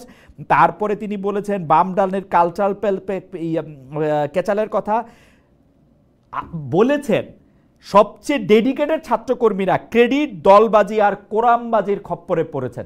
এই জায়গায় যদি আপনি একটা ছোট মন্তব্য করতেন যে এনসিপির মানে এই কৈফিয়ত বাস্তবতা পড়লে মনে হয় যে এনসিপির যে ভিতরগত সম্ভাবনা সেইটারও একটু আসলে ঝামেলা চলছে বড় সড়ো। আপনি কি মনে করেন, এক লাইন একটু বলে আমরা একটু হ্যাঁ, এটা আপনি ঠিকই বলছেন। এখন ধরেন এটা তো পরিষ্কার আপনি যে বললেন, এবং আমার বক্তব্য মিলে মোটামুটি মিল পাওয়া গেল। রাইট। আমি এটা পড়ি নাই, আপনার কাছ থেকে শুনলাম। কিন্তু মাহফুজ এই যে আপনার এখন আবার যেই পোস্ট নিয়ে বিতর্ক হচ্ছে, প্রথম কথা হলো এই পোস্ট দেওয়ার এখতিয়ার মাহফুজের আছে কিনা। আমি মনে করি আছে। কোন জায়গা থেকে আছে? রাষ্ট্রীয় দায়িত্বে আছে, এই জায়গা থেকে নাই। আছে হলো একজন সাধারণ নাগরিক হিসেবে রাজনৈতিক ইভেন্টে তার কমেন্ট করা, রাজনৈতিক দল সম্পর্কে তার মূল্যায়ন পেশ করার, তার ওয়ালে সে লিখতে পারে। হ্যাঁ, কিন্তু সে রাষ্ট্রীয়ভাবে অবশ্যই যেটা ভাই যেটা বলতেছে বিরাগের বশীবর্তী হয়ে বা অনুরাগের বশীবর্তী হয়ে কোনো কাজ করতে পারে না, রাষ্ট্রীয়ভাবে পারে না। কিন্তু নাগরিক হিসেবে তার পার্সোনাল হ্যান্ডেল টুইটার ফেসবুকে হয়তো লিখতে পারে। কারণ এটা তো আপনার আমাদের যে শপথের যে আইন কানুন, তার মধ্যে সোশ্যাল মিডিয়ায় মত প্রকাশ করা যাবে না ব্যক্তিগত, এরকম কোনো কিছু নাই শপথের মধ্যে। তো যাই হোক, এটা একটা বিষয়। আরেকটা হলো মাহফুজ এখন কেন এই বিষয়টা তার ৭১-এর প্রশ্নটা আনতে হইলো, কারণ হইলো জামাত প্রশ্নটা প্রপারলি ডিল করার না মানে প্রপারলি ডিল না করার কারণে কিন্তু জামাতকে বারবার ভিকটিম বানানোর সুযোগ পাইছে এখানকার ন্যাশনাল পলিটিক্সে। এবং জামাতকে কিন্তু আওয়ামী লীগও ব্যবহার করতে চাইছে, বিএনপিও ব্যবহার করেছে, সবাই টানাটানি করছে জামাতকে নিয়ে। হ্যাঁ, এবং জামাতের এক ধরনের, আমি মনে করি জামাত ইসলামকে এখন সবাই চাইপা ধরতেছে, ভালো কথা, কিন্তু জামাতের একটা লম্বা স্ট্রাগলও আছে, এটা আমাদের মাথায় রাখতে হবে। তার পলিটিক্যাল ক্রিটিক আমরা করব, কিন্তু তার স্ট্রাগলটাও আমাদের মাথায় রাখতে হবে। এখন ৭১-এর প্রশ্নটা মাহফুজ কেন সামনে আনলো এই কারণে যে ধরেন আওয়ামী লীগের ক্ষেত্রে দেখেন ইতিহাসের কি নির্মম পরিহাস। জামাতকে আওয়ামী লীগ যে ট্রিটমেন্ট দিচ্ছে, আজকে আওয়ামী লীগ ঠিক সেই ট্রিটমেন্টের মধ্যে দিয়ে যাচ্ছে। ফলে জামাতের প্রশ্নটা যদি আপনি প্রপারলি ডিল করতে না পারেন, তাহলে আওয়ামী লীগের প্রশ্ন তো আপনি প্রপারলি ডিল করতে পারবেন না। আপনার যখন একটা ট্রুথ এন্ড রিকনসিলিয়েশনের কথা আমরা বলতেছি, আমরা যখন বলতেছি যে যারা একটা ভুল চিন্তায় অভ্যস্ত, হ্যাঁ, তাদেরকে আপনার রাজনৈতিক ভাবে সমাজে একটা ঐক্য প্রক্রিয়া লাগবে, সেক্ষেত্রে তখন বলবে আচ্ছা আওয়ামী লীগের ব্যাপারে যে তোমরা এত কথা বলতেছো, তাইলে ওই সময় যারা ৭১-এর সহযোগী ছিল গণহত্যার, হ্যাঁ, তাদের ফয়সালা না করে তুমি এখন আওয়ামী লীগের ব্যাপারে কথা বলতেছো। এই জায়গায় জনাব রনি এটা দরকার আকারেই কিন্তু সামনে আসছে, মানে এটা বর্তমান দরকার আকারেই সামনে আসছে। আমার মনে হয় আমরা একটু জনাব নুরুল ইসলাম সাদ্দামকে শুনি একটু। জনাব নুরুল ইসলাম সাদ্দাম, আমরা অপেক্ষা করছি আপনাকে শোনার জন্য একটু। অনেকগুলি প্রসঙ্গ জনাব রনি সামনে এসেছেন, আমি নতুন করে আর প্রশ্ন তুলছি না, আমি শুধু বলছি যে বড় একটা ইভেন্ট ক্রিয়েট করার জন্য, ৭১-কে ভুলিয়ে দেওয়ার জন্য ২৪টা, যদিও আপনাদের পুরোপুরি নেতৃত্বে ছিল না, কিছুটা সহযোগী নেতৃত্বে ছিল, সেই ২৪টাকে আপনারা আসলে দখল করছেন কিনা বা সামনে আনছেন কিনা, যেটা আসলে আমি আপনাদের মন্তব্য শুনতে চাই। জনাব সাদ্দাম। দেখেন, আমরা ইসলামী ছাত্র শিবিরের জায়গা থেকে বলতে পারি ২৪-এর যে গণ অভ্যুত্থান বা বিপ্লব ছিল, সেখানে ইসলামী ছাত্র শিবির পূর্বে অনেক রাজনৈতিক আন্দোলন হয়েছে, সেইগুলোতে যখন ইসলামী ছাত্র শিবির ছিল, তেমনি ভাবে এই আন্দোলনেও, বৈষম্য বিরোধীদের এই আন্দোলনে ইসলামী ছাত্র শিবির অংশগ্রহণ করেছিল। সুতরাং পার্টিকুলারলি ইসলামী ছাত্র শিবির এটার কখনো ক্রেডিট দাবি করে নাই। ইসলামী ছাত্র শিবির সকল শহীদকে ওন করেছে, আহতদের পাশে গিয়েছে, আমাদের সাধ্য অনুযায়ী যতটুকু ছিল আমরা তাদেরকে কথা বলার চেষ্টা করেছি, তাদের পাশে দাঁড়ানোর চেষ্টা করেছি। এরপরে অভ্যুত্থান পরবর্তী বাংলাদেশে যে ক্রাইসিস গুলো তৈরি হচ্ছিল বা অনাকাঙ্ক্ষিত ঘটনাগুলো ঘটছিল, আমরা চেষ্টা করেছি সরকার মানে গঠনমূলক সমালোচনা করে তাদের পাশে থাকার জন্য। রাষ্ট্রটা অর্থনৈতিকভাবে ভেঙে পড়েছিল, সেই জায়গা থেকে যাতে রিকভার করতে পারে, পাল্টা কুয়ের যে সম্ভাবনাগুলো, আনসার কু বা নানা ধরনের জুডিশিয়াল কু, সিভিল কু করা হচ্ছিল, এর এগেইনস্টে ইসলামী ছাত্র শিবির বলেছে যে না, রাষ্ট্রের এখন স্টেবিলিটি প্রয়োজন, সুতরাং আমরা রাস্তায় থেকে মিছিল করেছি, প্রতিবাদ জানিয়েছি। এবং জুলাই যে গণহত্যা হয়েছে, এই গণহত্যার প্রতিবাদে গণহত্যা হয়েছে, এই গণহত্যা শাস্তির দাবিতে আমরা মিছিল করেছি, সভা সমাবেশ করেছি, রাষ্ট্রকে বলার চেষ্টা করেছি চাঁদাবাজ নৈরাজ্য যেভাবে এই রাষ্ট্রে হঠাৎ করে বিশৃঙ্খল একটা অবস্থা তৈরি হয়েছিল, এর বিরুদ্ধে আমরা রাস্তায় দাঁড়িয়ে কর্মসূচি পালন করেছি এবং আমাদের স্টেটমেন্ট, আমাদের বক্তব্য আমরা বারবার দেওয়ার চেষ্টা করেছি। এই দেশের মানুষ বৈষম্য মুক্ত একটি সমাজ চায়, সুতরাং আমরা যেন মানুষের অধিকারগুলো দিতে পারি, যে কারণে মানুষেরা রাস্তায় নেমে এসে জীবন দিয়েছে, আপামর সাধারণ মানুষ এখান থেকে আপনার অনুমতি নিয়ে একটা বিষয় একটু আপনার সামনে আনবো, তাহলে আমাদের জন্য একটু প্রশ্নটা করার সুবিধা হতো। আমরা কিন্তু দেখি জনাব শফিকুল ইসলাম মাসুদের কথার পর এটা বেশি পপুলার হয়েছিল যে জামায়াতে ইসলামী বলছিলেন যে সঙ্গে থাকলে সঙ্গী, না থাকলে জঙ্গি। কারণ কারণ আমি আজকে ওই কথাটার সাথে আবার একটু জনাব রনির কথাটা একটু আমি মিলাতে চাই। জনাব রনি বলছেন যে জামায়াতের আসলে স্পেশালি লন্ডনে গিয়ে জামায়াতের শীর্ষ নেতারা বিএনপি শীর্ষ নেতাদের সাথে দেখা করে আসার পরে জামায়াতকে রিলাই করার ব্যাপারে এনসিপির ভিতরগত একটা প্রবলেম দেখা যেতে পারে। আমি দুইটা কথাকে মিলাই, জামায়াত কিন্তু আসলে সঙ্গে থাকে, আওয়ামী লীগ ডাকলে আওয়ামী লীগের সঙ্গে থাকে, বিএনপি ডাকলে বিএনপির সঙ্গে থাকে। আমাদের ফিলোসফার রনি যে বলতেছে এস্টাবলিশমেন্টের সঙ্গে মিলেমিশেও একটা থাকতে চায়, এটা কিন্তু প্রমাণ আছে, মানে আপনারাও কিন্তু বলেন। এইটার জন্য যদি রিলায়েবিলিটির জায়গা থেকে আপনাদেরকে সন্দেহ করা হয়, এটা যদি এনসিপি করে, এটা যদি বিএনপি করে, এটা যদি জনাব রেজাউল রনি করেন, এইটাতে কি তাদের খুব বেশি দোষ দেওয়া যায়? আপনারা কি এরকম না যে আপনারা যখন যেখানে সুবিধা পাচ্ছেন তখন সেটার সাথে গিয়ে আসলে যুক্ত হচ্ছেন? আজকে আওয়ামী লীগের সঙ্গে, কালকে বিএনপির সঙ্গে, পরশু বিএনপির এগেনস্টে দাঁড়াচ্ছেন কষ্ট করে খুবই, কালকে এনসিপির সঙ্গে, আজকে আবার এনসিপির সাথে চরম বিরোধিতায়। মানে মানে এইটা কি আপনাদের একটা খুবই সুবিধাজনক অবস্থান কিনা একটু যদি বলতেন। সরি, প্রশ্নটা একটু লম্বা হয়ে গেল ভাই। এখানে জামাতের প্রসঙ্গে আমার কাছে প্রশ্ন করলে হয়তো টু দা পয়েন্টে উত্তর আমি দিতে পারবো না, তবে ছাত্র হিসেবে, ইসলামী ছাত্র শিবিরের দায়িত্বশীল হিসেবে বা রাজনীতি যতটুকু দেখছি পেপার পত্রিকায় তাদের সাথে যে রাজনীতি হচ্ছে, সেগুলো পরে যতটুকু আমার উপলব্ধি বা বুঝতে পারছি যে জামাত ইসলামী সবসময় চেষ্টা করে তার স্ট্যান্ডে থাকার জন্য। যেটা বলা হয় যে জামাত ইসলাম আওয়ামী লীগের সাথে গিয়েছে, বিএনপির সাথে জোট করেছে, এটা কোন প্রেক্ষাপটে করেছে? তত্ত্বাবধায়ক সরকার নিয়ে আন্দোলন করতে গিয়েই তো। কিন্তু আসলে এখানে বিপরীতমুখী অবস্থানটা কার ছিল? 1990 সালে তত্ত্বাবধায়ক সরকার ব্যবস্থার জন্য যারা একসাথে আন্দোলন করলো, ক্ষমতায় যাওয়ার পরে তারা কি এই ব্যবস্থা পুনর্প্রবর্তন করতে পেরেছিল? যদি না পেরে থাকে, জামাত ইসলামী তখন এই ব্যবস্থার ব্যাপারেই যখন কথা বলেছে, আওয়ামী লীগ তাদের সাথে এসে একসাথে আন্দোলন করেছে। সেটা কি আওয়ামী লীগের সাথে জামাত গেল নাকি জামাতের সাথে আওয়ামী লীগ গেল? আমার আসলে এই বিষয়টা ক্লিয়ার না। আমি আসলে মানে ইতিহাস পড়ে যতটুকু জানতে পারছি, জামাত তার স্ট্যান্ডে সবসময় ক্লিয়ার থেকেছে। যেমন 86 সালে জনাব এরশাদের আমন্ত্রণের নির্বাচনে যাওয়া, এরশাদের আমন্ত্রণে নির্বাচনে যাওয়ার ব্যাপারে তো ইতিহাসের অনেক বাঁক আছে এখানে, আপনি জানেন। সেখানে মানে একসাথে নির্বাচনে যাওয়া না যাওয়া নিয়ে একটা সিদ্ধান্তের ব্যাপার ছিল। বিএনপি সেখানে তাদের মত জানাতে দেরি করেছিল এবং সামগ্রিক পরিস্থিতি বিবেচনা করে জামাত ইসলাম হয়তো তাদের মনে করেছে এখানে নির্বাচনে গেলে একটা পরিবর্তনের জন্য তারা যেতে পারে। যেমন আওয়ামী ফ্যাসিবাদের আমলেও তো একটা তারা নির্বাচনে অংশগ্রহণ করেছিল, আওয়ামী যে অনিয়মগুলো করছে এটা প্রমাণ করার জন্যই হয়তো, অথবা তারা যে আহ্বান জানাচ্ছে এটা মানুষের কাছে তুলে ধরা যে আওয়ামী লীগের চরিত্রটা আসলে কেমন। তো এরশাদের ক্ষেত্রেও সেই ঘটনাগুলো সেই সময় জামাত হয়তো পর্যালোচনা করে দলগতভাবে সেই সিদ্ধান্ত নিয়ে থাকতে পারে। এটা জামাত ইসলাম তার রাজনৈতিক স্ট্যান্ডে প্রেক্ষাপটের আলোকে এই জোটগুলো করে মোটামুটি ভাবে বলছেন যে জামায়াতে ইসলামী যে তার মানে জামায়াতে ইসলামী অবস্থান পরিবর্তন করতেছে না, জামায়াতের অবস্থানে ঠিকই থাকতেছে, দলগুলোর অবস্থান পরিবর্তন হচ্ছে। হ্যাঁ, আমরা ইতিহাস থেকে সেটাই তো দেখতে পাচ্ছি। আমরা মোটামুটি ভাবে আপনাকে আরেকটু বলি যে ছোট করে, যে আমাদের এখানে একজন সংসদ সদস্য ছিলেন জনাব এস এ খালেক, উনি সবসময় বলতেন যে অন্যরা দল বদলায়, আমি সবসময় সরকারি দল করি। That was a famous saying from him, যে অন্যরা দল বদলায় আমার। However, আপনি কন্টিনিউ করবেন যে এটার মধ্যে আপনাদের সাথে ধরেন বিএনপির একটা ঘোষিত দূরত্ব তৈরি হচ্ছে, এখন এনসিপির দূরত্ব, সেটা রিলায়েবিলিটি, যেটা আসলে খুবই, এই শব্দটার জন্য আমি জনাব রেজাউল রনির কাছে আমি আসলে একটু গ্রেটফুল থাকবো যে তিনি রিলায়েবিলিটির প্রশ্নটা তুলেছেন। এটা যদি আপনি একটু অ্যাড্রেস করতেন। জামায়াতের প্রসঙ্গে আপনি খুব কথা বলতে চাইছেন না, তবুও আমরা জানি যে ইসলামী ছাত্র শিবিরই আসলে জামাত ইসলামের ড্রাইভিং ফোর্স, কারণ ইসলামী ছাত্র শিবিরের তরুণ এবং উল্লেখযোগ্য নেতৃত্বই পরবর্তীকালে জামায়াত কোন দিকে যাবে সেটি ঠিক করে দেয়। আমরা ঐতিহাসিকভাবে সেটি দেখি। সেই জায়গা থেকে যদি আপনি একটু বলতেন। দেখেন, ইসলামী ছাত্র শিবির তো আমরা বারবারই একটা কথা বলি যে ইসলামী ছাত্র শিবিরের সাথে জামাত ইসলামের আদর্শগত মিল রয়েছে। ইসলামী ছাত্র শিবির যে কল্যাণ রাষ্ট্রের কথা বলে, একামতে দ্বীনের কথা বলে, ইসলামী ছাত্র শিবির জামাত ইসলামী সে একই কথাগুলো বলে থাকে। সুতরাং আদর্শিকগতভাবে আমাদের মিল রয়েছে।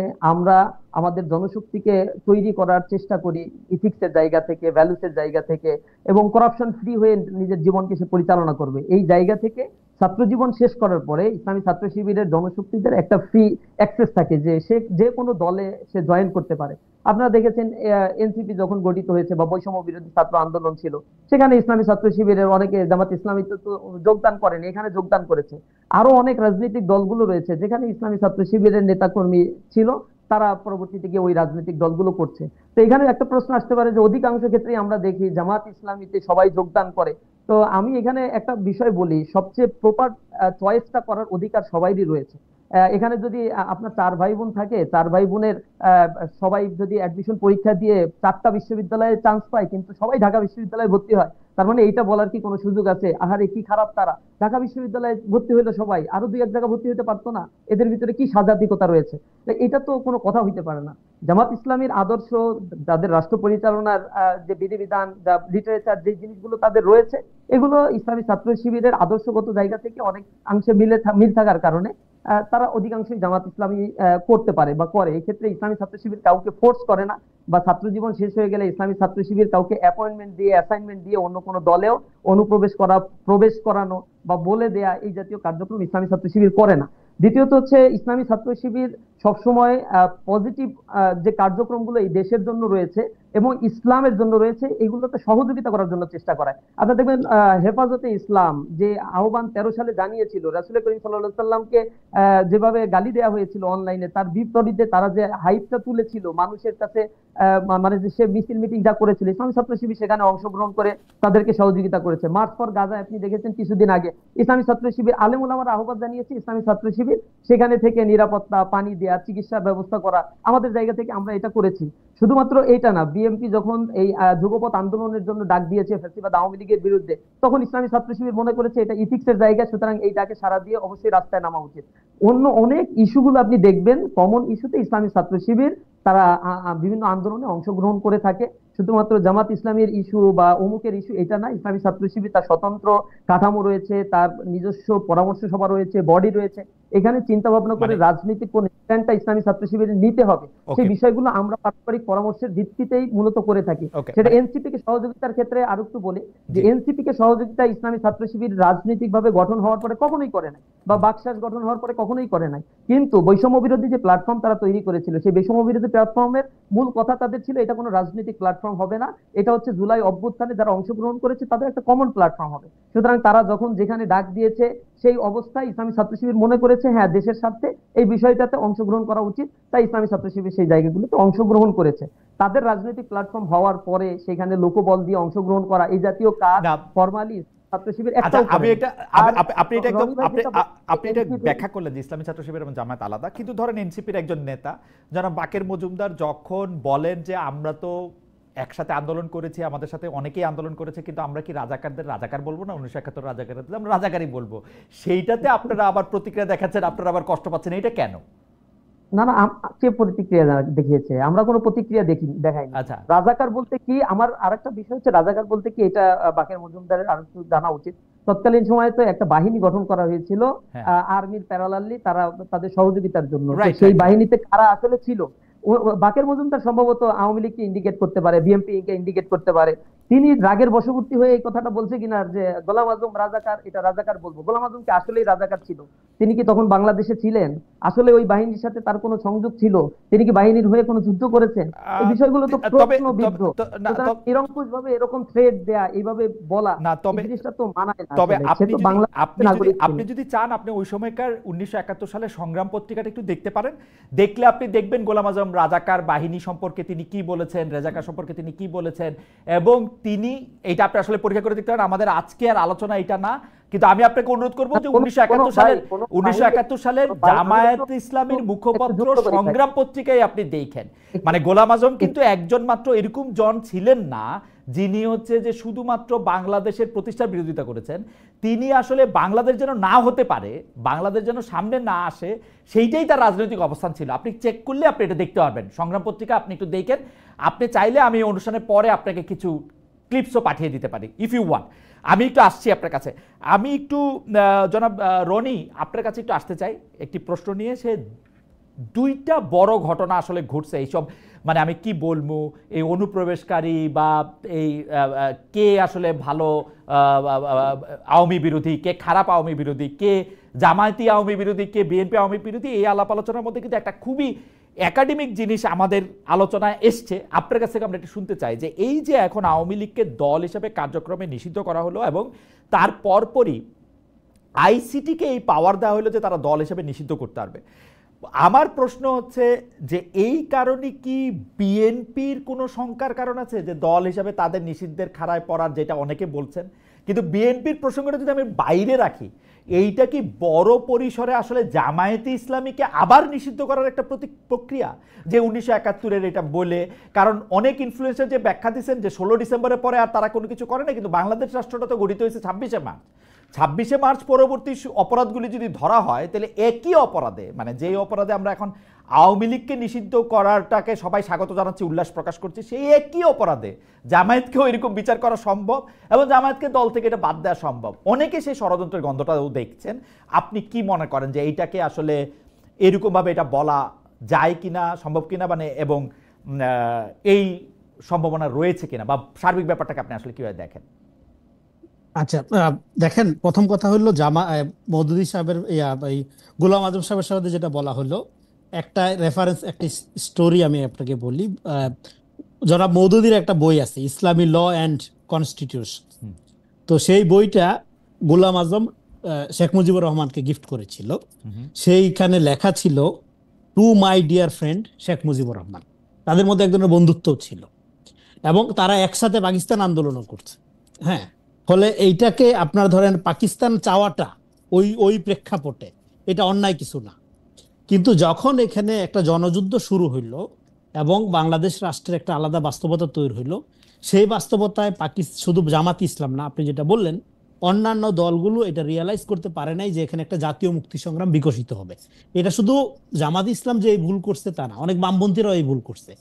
এটা কেন, কারা কোন দৃষ্টিকোণ থেকে করছে এটা আমাদের বুঝতে হবে। যারা মনে করে ধরেন একটা ইডিওলজি ভিত্তিক রাজনীতি করে, যেমন বামপন্থীরা, যারা তারা রাষ্ট্রে বিশ্বাস করে না, উম্মার, তারা চায় যে একটা কমিউনিজম কায়েম হবে, সাম্যবাদ কায়েম হবে। ইসলামের ধারা থেকে তারা চায় যে একটা উম্মার শাসন কায়েম হবে, খেলাফত টাইপের। ফলে তার জন্য তো রাষ্ট্র থাকলো কি গেল সেটা আসে যায় না। কিন্তু এখানে তো একটা জাতি রাষ্ট্র নির্মাণের যে সংগ্রাম তৈরি হয়ে গেল, এই ডিসকোর্সটা দুই তরফ থেকে মিসিং আছে। বামপন্থীদের দিক থেকেও মিসিং আছে, ইসলামের দিক থেকেও মিসিং আছে। কিন্তু পরবর্তী সময়ে জামাতে ইসলাম যেহেতু জাতীয় রাজনীতিতে, জাতীয়তাবাদের একটা রাজনীতি এবং ইসলামী এক ধরনের মূল্যবোধের আলোকে, যেটা মওদুদী সাহেবের ফিলোসফির আলোকে এখানে রাজনীতি আসলো, আসার মধ্য দিয়ে তারা যেই সংকটের মধ্যে পড়লো সেটা হলো যে তাদের যে ঐতিহাসিকভাবে যে in the wrong side of history, ভুল জায়গায় যে ছিল, সেটাকে তারা ভারতের, আপনার ধরেন যে বাংলাদেশের ব্যাপারে যে দৃষ্টিভঙ্গি, সেইটার আলোকে তারা ব্যাখ্যা করলো যে আমাদের পজিশন তো রাইট, এটা তো ভারতের একটা কলোনি হয়ে গেল। এখন ভারতের কলোনি এটা হুইচ ইজ ট্রু, এক অর্থে তো এটা ভারতের এক ধরনের কলোনি ছিলই, কিন্তু এটাও তো ট্রু, এটা একটা জনযুদ্ধ ছিল। এখন মুক্তিযুদ্ধের আওয়ামী বয়ান ভুল ছিল তার মানে এটা না যে হোল মুক্তিযুদ্ধটাই ভুল ছিল, এটা তো জনযুদ্ধ ছিল। ফলে এখানে সংকটটা তৈরি হচ্ছে দুই দিক থেকে। একটা হলো আমরা আওয়ামী বয়ানের বাইরে মুক্তিযুদ্ধের একটা জাতীয় ইতিহাস নির্মাণ করতে পারি নাই। কিন্তু এখন 5 তারিখের পরে আপনি যেহেতু নাগরিক ভিত্তিক একটা রাষ্ট্রের দিকে যাত্রা শুরু করতে চান, তাহলে আপনার একটা জাতীয় ইতিহাস লাগবে। এবার জাতীয় ইতিহাস করতে গেলে 71-এর ব্যাপারে আপনার একটা ফয়সালা লাগবে। সেই ফয়সালায় জামাতের প্রশ্নটা উঠবে। এখন জামাতের প্রশ্নটা যখন উঠবে, তখন আপনি যে প্রশ্নটা করলেন এখন এটার সাথে রিলেভেন্ট হয়ে গেল। তাইলে এবার আওয়ামী লীগের প্রশ্ন উঠবে। আওয়ামী লীগ আপনার ইমিডিয়েট গণহত্যাকারী দল, যেটাকে গণহত্যাকারী না, যেটা বলতেছে মানবতা বিরোধী অপরাধকারী দল। দেখেন আজকে তাজুল ইসলাম সাহেব যেটা বলছে যে জুলাই আগস্টে গণহত্যার কোনো প্রমাণ পাওয়া যায়নি, কিন্তু যেটা হয়েছে মানে জাতিসংঘের চার্টার অনুযায়ী যেটা প্রমাণ পাওয়া গেছে সেটা হলো কি, এখানে হয়েছে একটা মানবতা বিরোধী অপরাধ।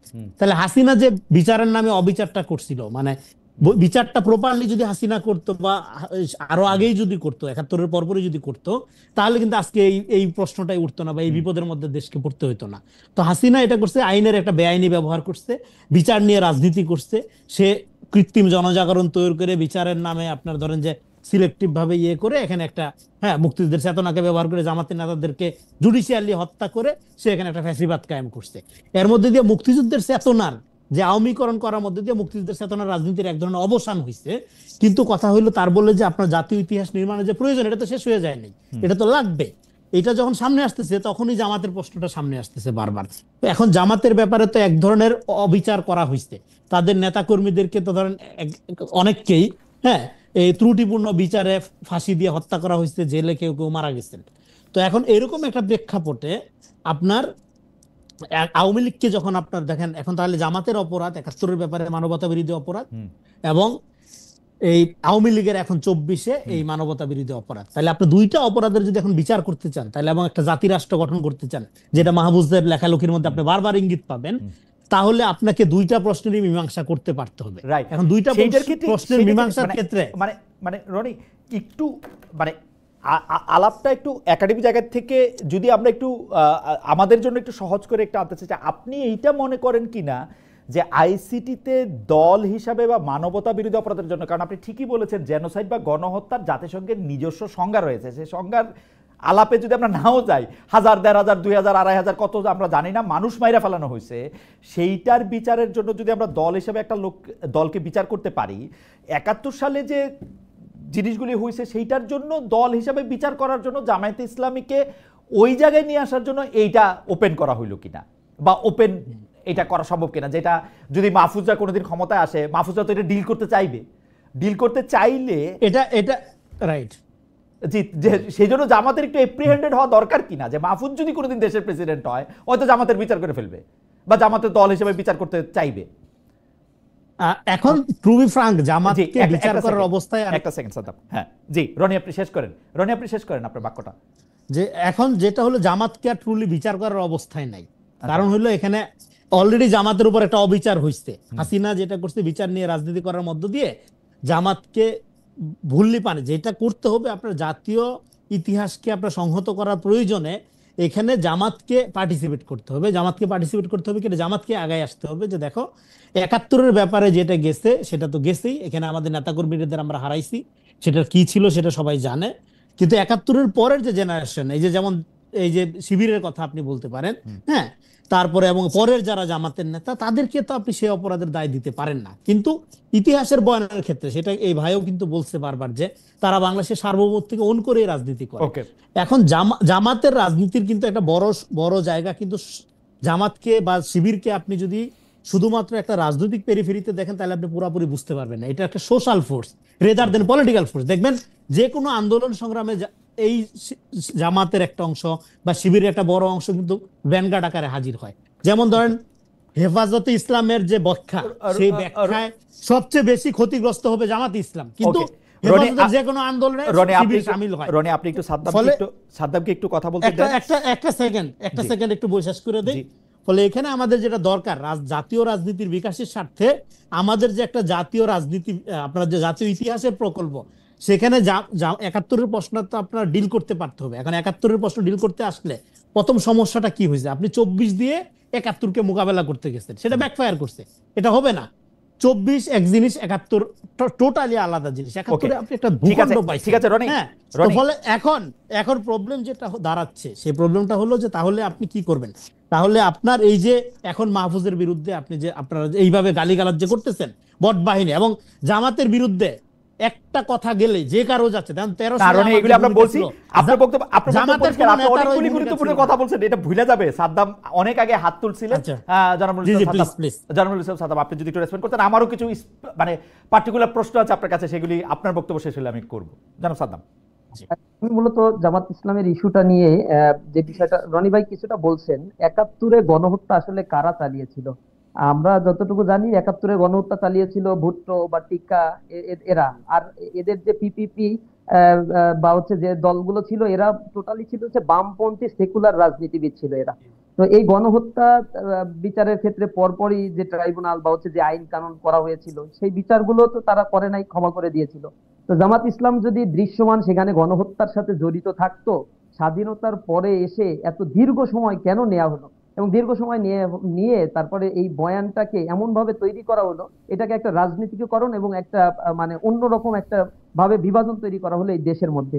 ৭১-এর গণহত্যা যদি কেউ চালিয়েই থাকে, ইমিডিয়েটলি তার বিচার করা উচিত। জুলাইয়ের গণ অভ্যুত্থানের পরে আমরা যে কাজটা সবচেয়ে বেশি গুরুত্ব দিয়ে করছি, আমরা জুলাইয়ের সময় রাস্তায় ছিলাম, বা আমরা দেখেছি শহীদ হতে, আমরা দেখেছি প্রকাশ্যে গুলি করতে।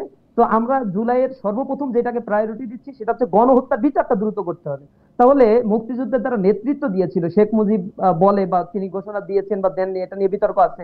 এরপরে আওয়ামী লীগ এটার স্টেকটা যেহেতু নিয়ে ফেললো ৭১ সালে এসে, ৭২ পরবর্তী স্টেকটা নিল, তারপরে তো তারাই আপনারা ক্ষমতায় ছিল, আপনারা তাহলে আপনারা গণহত্যার সেই বিচারটা দ্রুত করা উচিত ছিল আপনারা তাদের। সেই কৃতিত্ব নেন, অসুবিধা তো নাই। জামা- আপনারা সেই জামাত কৃতিত্ব ইসলাম নেন। তো এই- আওয়ামী লীগের জামাত ইসলাম কৃতিত্ব সেই তো আওয়ামী লীগের দেওয়া গণহত্যার দরকার না, সাথে, আপনারা কৃতিত্ব নেন। আমি বলি জামাত ইসলাম গণহত্যার সাথে জড়িত না, তারা তো এটা বোল্ডলি বলার চেষ্টা করে, এবং তারা তাদের কনস্টিটিউশন, গঠনতন্ত্র রয়েছে, সেখানে বাংলাদেশের সার্বভৌমত্ব, মুক্তিযুদ্ধ, শহীদদের অবদান সবকিছুকেই তারা আইডেন্টিফাই করেছে, এবং আইডেন্টিফাই করে এই দেশের সার্বভৌমত্বকে মেনে নিয়ে পরবর্তীতে এই 54 বছর ধরে, বা তারা কিছুদিন নিষিদ্ধ ছিল, 48 বা 47 বছর ধরে তারা এই আমি একটা সরাসরি প্রশ্ন করি, এই প্রশ্ন আমি আসলে, এই প্রশ্নের জন্য আমাকে অনেক গালাগালি খাইতে হবে। আপনি কি মনে করেন যে গণহত্যায় আসলে জামায়াত ইসলামের কোনো ভূমিকা ছিল না 1971 সালে? গণহত্যা বা এই যে বাংলাদেশে যারা মানুষ মারা গেছে 26শে মার্চের পর 16 ডিসেম্বর পর্যন্ত, এটা আর্মির কর্তৃক এই, এবং সেই আর্মিকে জামায়াত ইসলামী সমর্থন দিয়েছিল কিনা? আর্মিকে জামায়াত ইসলামী সমর্থন দিয়েছিল কিনা? সমর্থন তখনকার সময় কিভাবে দিয়েছিল তা তো আপনাদের কাছে ক্লিয়ার। আমার কাছে কিন্তু ক্লিয়ার কিভাবে সমর্থন দিয়েছিল, একদম স্পষ্ট ভাষায়, কোনো দ্বিধাদ্বন্দ্ব ছাড়া। কোন নেতাকর্মী গণহত্যার সাথে জড়িত ছিল না। যে গণহত্যার সাথে জড়িত থাকলে একটা দল হিসেবে তাকে নিষিদ্ধ করা বা দল হিসেবে তাকে বিচার করা যায়, এই জাতীয় কর্মকাণ্ড সরাসরি জামাত ইসলামের কোন নেতা বা তাদের কর্মী এই জাতীয় গণহত্যার সাথে জড়িত ছিল না।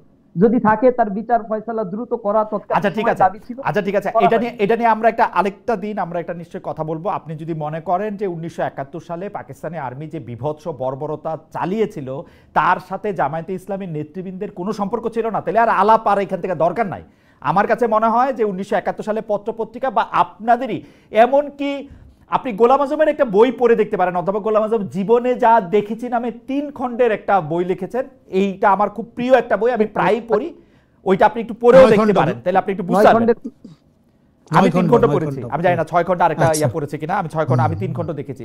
যাই হোক, হাওয়েভার আমি কিছু প্রশ্ন আপনাকে করতে চাই যে আপনি আপনি আপনি আপনি আপনি যদি একটু আমাদের, কারণ আমাদের দর্শকদের মধ্যে অনেকেই এইটা আমাকে বলেছেন যে আপনাকে শিবির নিয়ে প্রশ্ন করতে, যেটা নিয়ে আপনার জন্য আসলে জবাব দেওয়া সহজ এবং যেটা নিয়ে আপনার জন্য জবাব দেওয়া সঙ্গত। সেই জন্য আমি বলতে চাই যে এই যে ঢাকা বিশ্ববিদ্যালয়ের রাজু ভাস্কর্য সমবেত কণ্ঠে জাতীয় সঙ্গীত হচ্ছে, এইটার ক্ষেত্রে শিবিরের কি বক্তব্য বা শিবিরের কোনো আনুষ্ঠানিক অবস্থান আছে কিনা যে আমরা এটাতে যাইতে চাই না, প্রতিরোধ করতে চাই বা হইতেছে হোক? না, এটাকে নিয়ে একটা রাজনীতিকরণ করা হয়েছে। কি কারণে সমস্যারে এই সঙ্গীতটা করা হলো বা কাদের এগেইনস্টে গিয়ে এই কর্মসূচিটা দেওয়া হলো, এই বিষয়টা ক্লিয়ার করা হয়নি। আর যে দলগুলো এখানে একত্রিত হয়েছে তারা পারস্পরিক যোগাযোগের মধ্যে দিয়ে করেছে। ইসলামী ছাত্র শিবিরকে এখানে ইনভাইটেশনও জানানো হয়নি বা অনলাইনে এটা কলও করা হয়নি। আমরা জাতীয় সঙ্গীতের বিপক্ষেও কখনো অবস্থান নেই নাই, কোনো স্টেটমেন্ট দেই নাই, কিছুই করি নাই। বাংলাদেশের সংবিধানকে আমরা মানি, সুতরাং বাংলাদেশের সংবিধানে যতদিন জাতীয় সঙ্গীত হিসেবে এটা রয়েছে, সুতরাং এইটাকে ইসলামী ছাত্র শিবির ওন করবে, এটাই হচ্ছে আমাদের ক্লিয়ার স্টেটমেন্ট। তার মানে হচ্ছে যে এটা হোক, এই ইসলামী ছাত্র শিবির এটা বাধাও দিবে না, পালনও করবে না, এবং এটা নিয়ে আর কোনো বাড়তি কোনো উৎসাহ নাই, তাই তো? এটা তো তারা মানে কয়েকটি ছাত্র সংগঠন তারা নিজেরা এখানে তাদের কর্মসূচি এজ এ হোল তারা তো ইনভাইট করেনি যে এখানে আসো, এই কারণে আসতে বলেছি, এরকম কোনো কিছু করে নাই। হয়তো একটা অকারেন্স ঘটেছে তাদের সাথে, ঘটনার পরিপ্রেক্ষিতে তারা এর প্রতিক্রিয়া জানিয়েছে। জামায়াতে ইসলামী নারী সংস্কার কমিশনের ঘোর বিরোধিতা করেছে, এই বিষয়ে আপনাদের কি অবস্থান? গত কয়েক মাস ধরে নারীদের চলন বলন নিয়ে অনেক ধরনের তৌহিদি জনতা অনেক ধরনের মব ভায়োলেন্স করেছে, এগুলি কিভাবে দেখছেন? শিবিরে ছাত্রীদের জন্য কেমন সুযোগ? ছাত্রীদের পোশাক আশাক চলন বলন নিয়ে আপনাদের আলাদা অবস্থান আছে কিনা, এটা নিয়েও যদি একটু বলতেন। যে আপনি যেহেতু বলতেছেন যে জামায়াতের অবস্থান আর শিবিরের অবস্থান আলাদা, ছাত্রী শিবির বা ওইটার অবস্থান আপনার কাছে যদি একটু পরিষ্কার করেন। পোশাক আশাক, নারী সংস্কার কমিশন। নারী সংস্কার কমিশনের ব্যাপারে আমাদের বক্তব্য হচ্ছে এই নারী সংস্কার কমিশনটা একপাক্ষিক ছিল, এটাকে আরো ইউনিভার্সাল করার সুযোগ আছে এবং সকলের কথাবার্তা শোনার সুযোগ আছে। এখানে পাহাড়িদের কোনো অংশগ্রহণ আমরা দেখি নাই। এটা একটা বৃহৎ জনগোষ্ঠী আমাদের বাংলাদেশে রয়েছে। এখানে যারা ইসলামী ধর্ম পালন করে যে নারীরা, বোরকা পরে অথবা পর্দা করে, তাদের অংশগ্রহণ আমরা দেখি নাই। সুতরাং এটাকে ইনক্লুসিভ করে সকলের মতামত নেওয়া উচিত ছিল। কোরআনের স্পষ্ট আয়াতের এখানে কিছু ভায়োলেশন করা হয়েছে, যেগুলো আমাদের দৃষ্টিকোণ থেকে যারা ইসলামী দল করে অথবা ইসলামী রাজনীতিকে বিশ্বাস করে তারা মনে করছে কোরআনের এই আয়াতগুলো আমাদের মতো ধর্মীয় মূল্যবোধ সম্পন্ন এই দেশগুলোর জন্য অপ্রাসঙ্গিক। সুতরাং ওকে, এই বিষয়গুলোতে আরো বেশি কথা বলা বা আরো বেশি অংশীজনদের সাথে এখানে আলোচনা করার সুযোগ রয়েছে। নারী সংস্কার কমিশন যেভাবে গঠন করা হয়েছে এই প্রক্রিয়ার ব্যাপারে আমাদের বক্তব্য হচ্ছে এটাকে আরো ইনক্লুসিভ করা দরকার। জি আর দ্বিতীয়ত জনাব। হচ্ছে ছাত্রীদের সুযোগের ব্যাপারে এর আগেও আমরা স্পষ্ট করেছি, ইসলামী ছাত্র শিবির শুধুমাত্র ছাত্রদের সংগঠন, তবে নেতৃত্বের ক্ষেত্রে ইসলামী ছাত্র শিবিরে ছাত্ররা অংশগ্রহণ করতে পারে, কিন্তু ছাত্রীদের নিয়ে ইসলামী ছাত্র শিবির তাদের সকল কার্যক্রমে ইসলামী ছাত্র শিবিরের ওকে, সকল কার্যক্রমে ছাত্রীরা অংশগ্রহণ করতে পারে। আমরা মনে করি ছাত্রীদের জন্য আলাদা প্ল্যাটফর্ম থাকা দরকার, যেখানে তাদের নেতৃত্ব নিশ্চিত হবে। বাংলাদেশে এখনো পর্যন্ত নারীর অধিকার সুনিশ্চিত করা আমরা বলতে পারি না, এখানে প্রচুর পরিমাণে অনৈতিক ঘটনাগুলো আমরা ছাত্রীদের জন্য আলাদা প্লাটফর্ম দরকার। ঠিক আছে, আমরা আলাদা আমরা আমরা আমরা আমরা এটা ব্যাখ্যা পরে আমরা আরো নিশ্চয়ই এটা নিয়ে কথা বলবো। শেষ প্রশ্ন আপনার জন্য, সেটা হচ্ছে যে বাংলাদেশের ছাত্র রাজনীতির চর্চা শুরু হয় কলেজ লেভেল থেকে, কিন্তু গত 8-9 মাসে আমরা দেখেছি যে বেশ কিছু প্রচারপত্র ফর্ম, যেখানে 6-7 পড়া শিক্ষার্থীদের কাছেও শিবিরের সদস্য সমর্থক ফর্ম দেওয়া হয়েছে। বিষয়টি ঠিক কিনা শুধু যদি আপনি এটা বলেন। ইসলামী ছাত্র শিবির 6 থেকেই তাদের সাংগঠনিক কার্যক্রমে ছাত্রদেরকে ইনভাইট করে থাকে, যারা সমর্থক হয় ফর্ম পূরণ করতে পারে। 6 তবে থেকে স্কুলের ছাত্রদের নিয়ে আমাদের এক্সেপশনাল কিছু কর্মসূচি থাকে।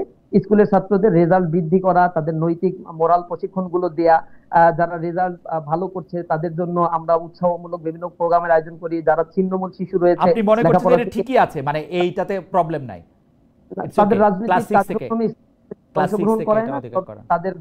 তাদের গঠনমূলক কার্যক্রমের জন্য ক্লাস ওকে, 6 থেকে অবশ্যই ছাত্র সংগঠন, যেহেতু ছাত্রদের মাঝে ইসলামী ছাত্র শিবির কাজ করে থাকে। আমার এটা শেষ প্রশ্ন, কিন্তু এই প্রশ্ন আপনাদের দুজনের জন্যই। আমার জনাব সাদ্দাম, আপনি এইটাতে প্রথমে 1 মিনিট বলবেন, আর যেহেতু রনি শেষে বলবেন, রনি বলবেন হচ্ছে 1 মিনিট 10 সেকেন্ড। আমি একটু জনাব সাদ্দামের কাছে যাই। জনাব সাদ্দাম, জুলাইতে আমরা এরকম একটা কথা শুনেছিলাম যে ছাত্ররা আর লেজুর ভিত্তিক, মানে রাজনৈতিক দলগুলো লেজুর বৃত্তি ভিত্তিক রাজনীতি আর চায় না। আপনি এটা মনে করেন কিনা যে এটা একটা লেজিটিমেট চাওয়া ছিল, এবং ইসলামী ছাত্র শিবির আসলে জামায়াত ইসলামীর একটা সহযোগী সংগঠন? লেজুর শব্দটা শুনতে খারাপ লাগলেও এইটা কি ঠিক আছে? মানে আপনি কি মনে করেন? রনিকেও একই প্রশ্ন। রনি, আমি আর প্রশ্নটা রিপিট করবো না, আপনি এটার মধ্যে একটু বললেন, আমরা একটু সাদ্দামকে শুনে নিই। বাংলাদেশে লেজুর ভিত্তিক রাজনীতির সংজ্ঞা বলতে যেটা বোঝায় বা আমাদের পারসেপশন যেটা, মূল দলের পারপাস সার্ভ করার জন্য ক্যাম্পাসের ছাত্রদেরকে ব্যবহার করা। ইসলামী ছাত্র শিবির এই বিষয়টাতে দ্বিমত করে, এবং আমরা চাই ইউনিভার্সিটি বা কলেজ ক্যাম্পাস গুলো হবে মার্কেট প্লেস অফ ভ্যালুস। প্রত্যেকেই তার আইডিওলজি গুলো প্রচার করবে। মূল দলের রাজনৈতিক পারপাস সার্ভের জন্য কোন নেতার দিবস, মৃত্যু দিবস, জন্ম দিবস পালন করার জন্য পোস্টার করা, রাজনৈতিক কর্মসূচিতে জোরপূর্বক অংশগ্রহণ করার আমরা ঘোরতর বিরোধী। ইসলামী ছাত্র শিবির ছাত্র বান্ধব কার্যক্রম ক্যাম্পাসগুলোতে পরিচালিত হোক, এই ব্যাপারে আমাদের স্পষ্ট বক্তব্য।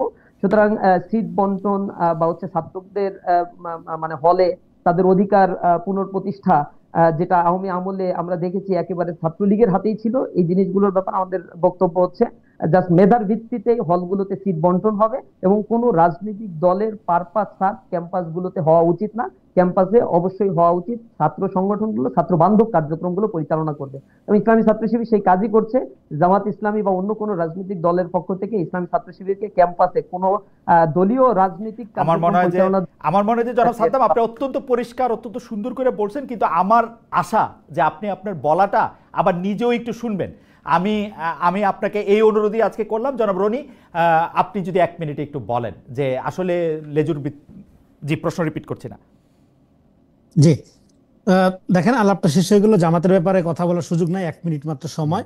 এখানে নীতি এবং কৌশলের একটা আলাপ আসলো, আপনার প্রশ্ন থেকে বুঝতে পারলাম। দেখেন, জামাত রাজনীতি করতে গিয়ে মাঝে মাঝে সে তার কৌশলকে প্রাধান্য দিতে গিয়ে অনেক সময় নীতির থেকে সরে গেছে, বা নীতি ছাপিয়ে তার কৌশল প্রধান হয়ে উঠছে, যেখানে অনেক ধরনের সংকট জাতীয় রাজনীতি তৈরি হয়েছে, শুধু জামাতের মধ্যে তৈরি হয়েছে তা না। যাই হোক, এখন লেজুর ভিত্তিকরা যে রাজনীতির কথা আপনি বললেন, এটা একটা ফালতু আইডিয়া। হ্যাঁ, আমাদের 5 তারিখের পরে সবচেয়ে বেশি লাগবে রাজনীতি, এবং অবশ্যই ছাত্ররা রাজনীতি করবে। আপনি রাজনীতি না করার কাফফারা হইলো আপনি আপনার চেয়ে অযোগ্য লোক দ্বারা শাসিত হবেন। কিন্তু কোন ধরনের রাজনীতি? প্রশ্ন হলো কোন ধরনের রাজনীতি? বাংলাদেশে 5 তারিখের পরে আমরা আর কোনো ক্যাডার ভিত্তিক রাজনীতি দেখতে চাই না, আমরা আর কোনো চেতনামূলক রাজনীতি দেখতে চাই না, আপনার ক্রিটিক নেওয়ার ক্ষমতা থাকতে হবে। আপনার দল অনেক ভালো আপনার কাছে, দুধে দোয়া তুলসী পাতা, কিন্তু আমি নাগরিক হিসাবে সমালোচনা করবো, এটা নিতে পারতে হবে। এই জন্য আমাকে অকথ্য ভাষায় গালিগালাজ করা যাবে না, এই জন্য আমাকে হুমকি ধামকি দেওয়া যাবে না। 20 সেকেন্ড এটা বলতেন, লেজুর ভিত্তি রাজনীতি শিবির জামাতের লেজ কিনা? শিবির জামাতের লেজ কিনা না, তারা আনুষ্ঠানিকভাবে যে ঘোষণাটা দিছে যে জামাত ইসলামের সাথে শিবিরের কিছু পার্থক্য আছে, কিন্তু তারা একই আদর্শের রাজনীতি করে, লেজ না, তারা একে অপরের পরিপূরক, লেজ হইতে যাবে কেন?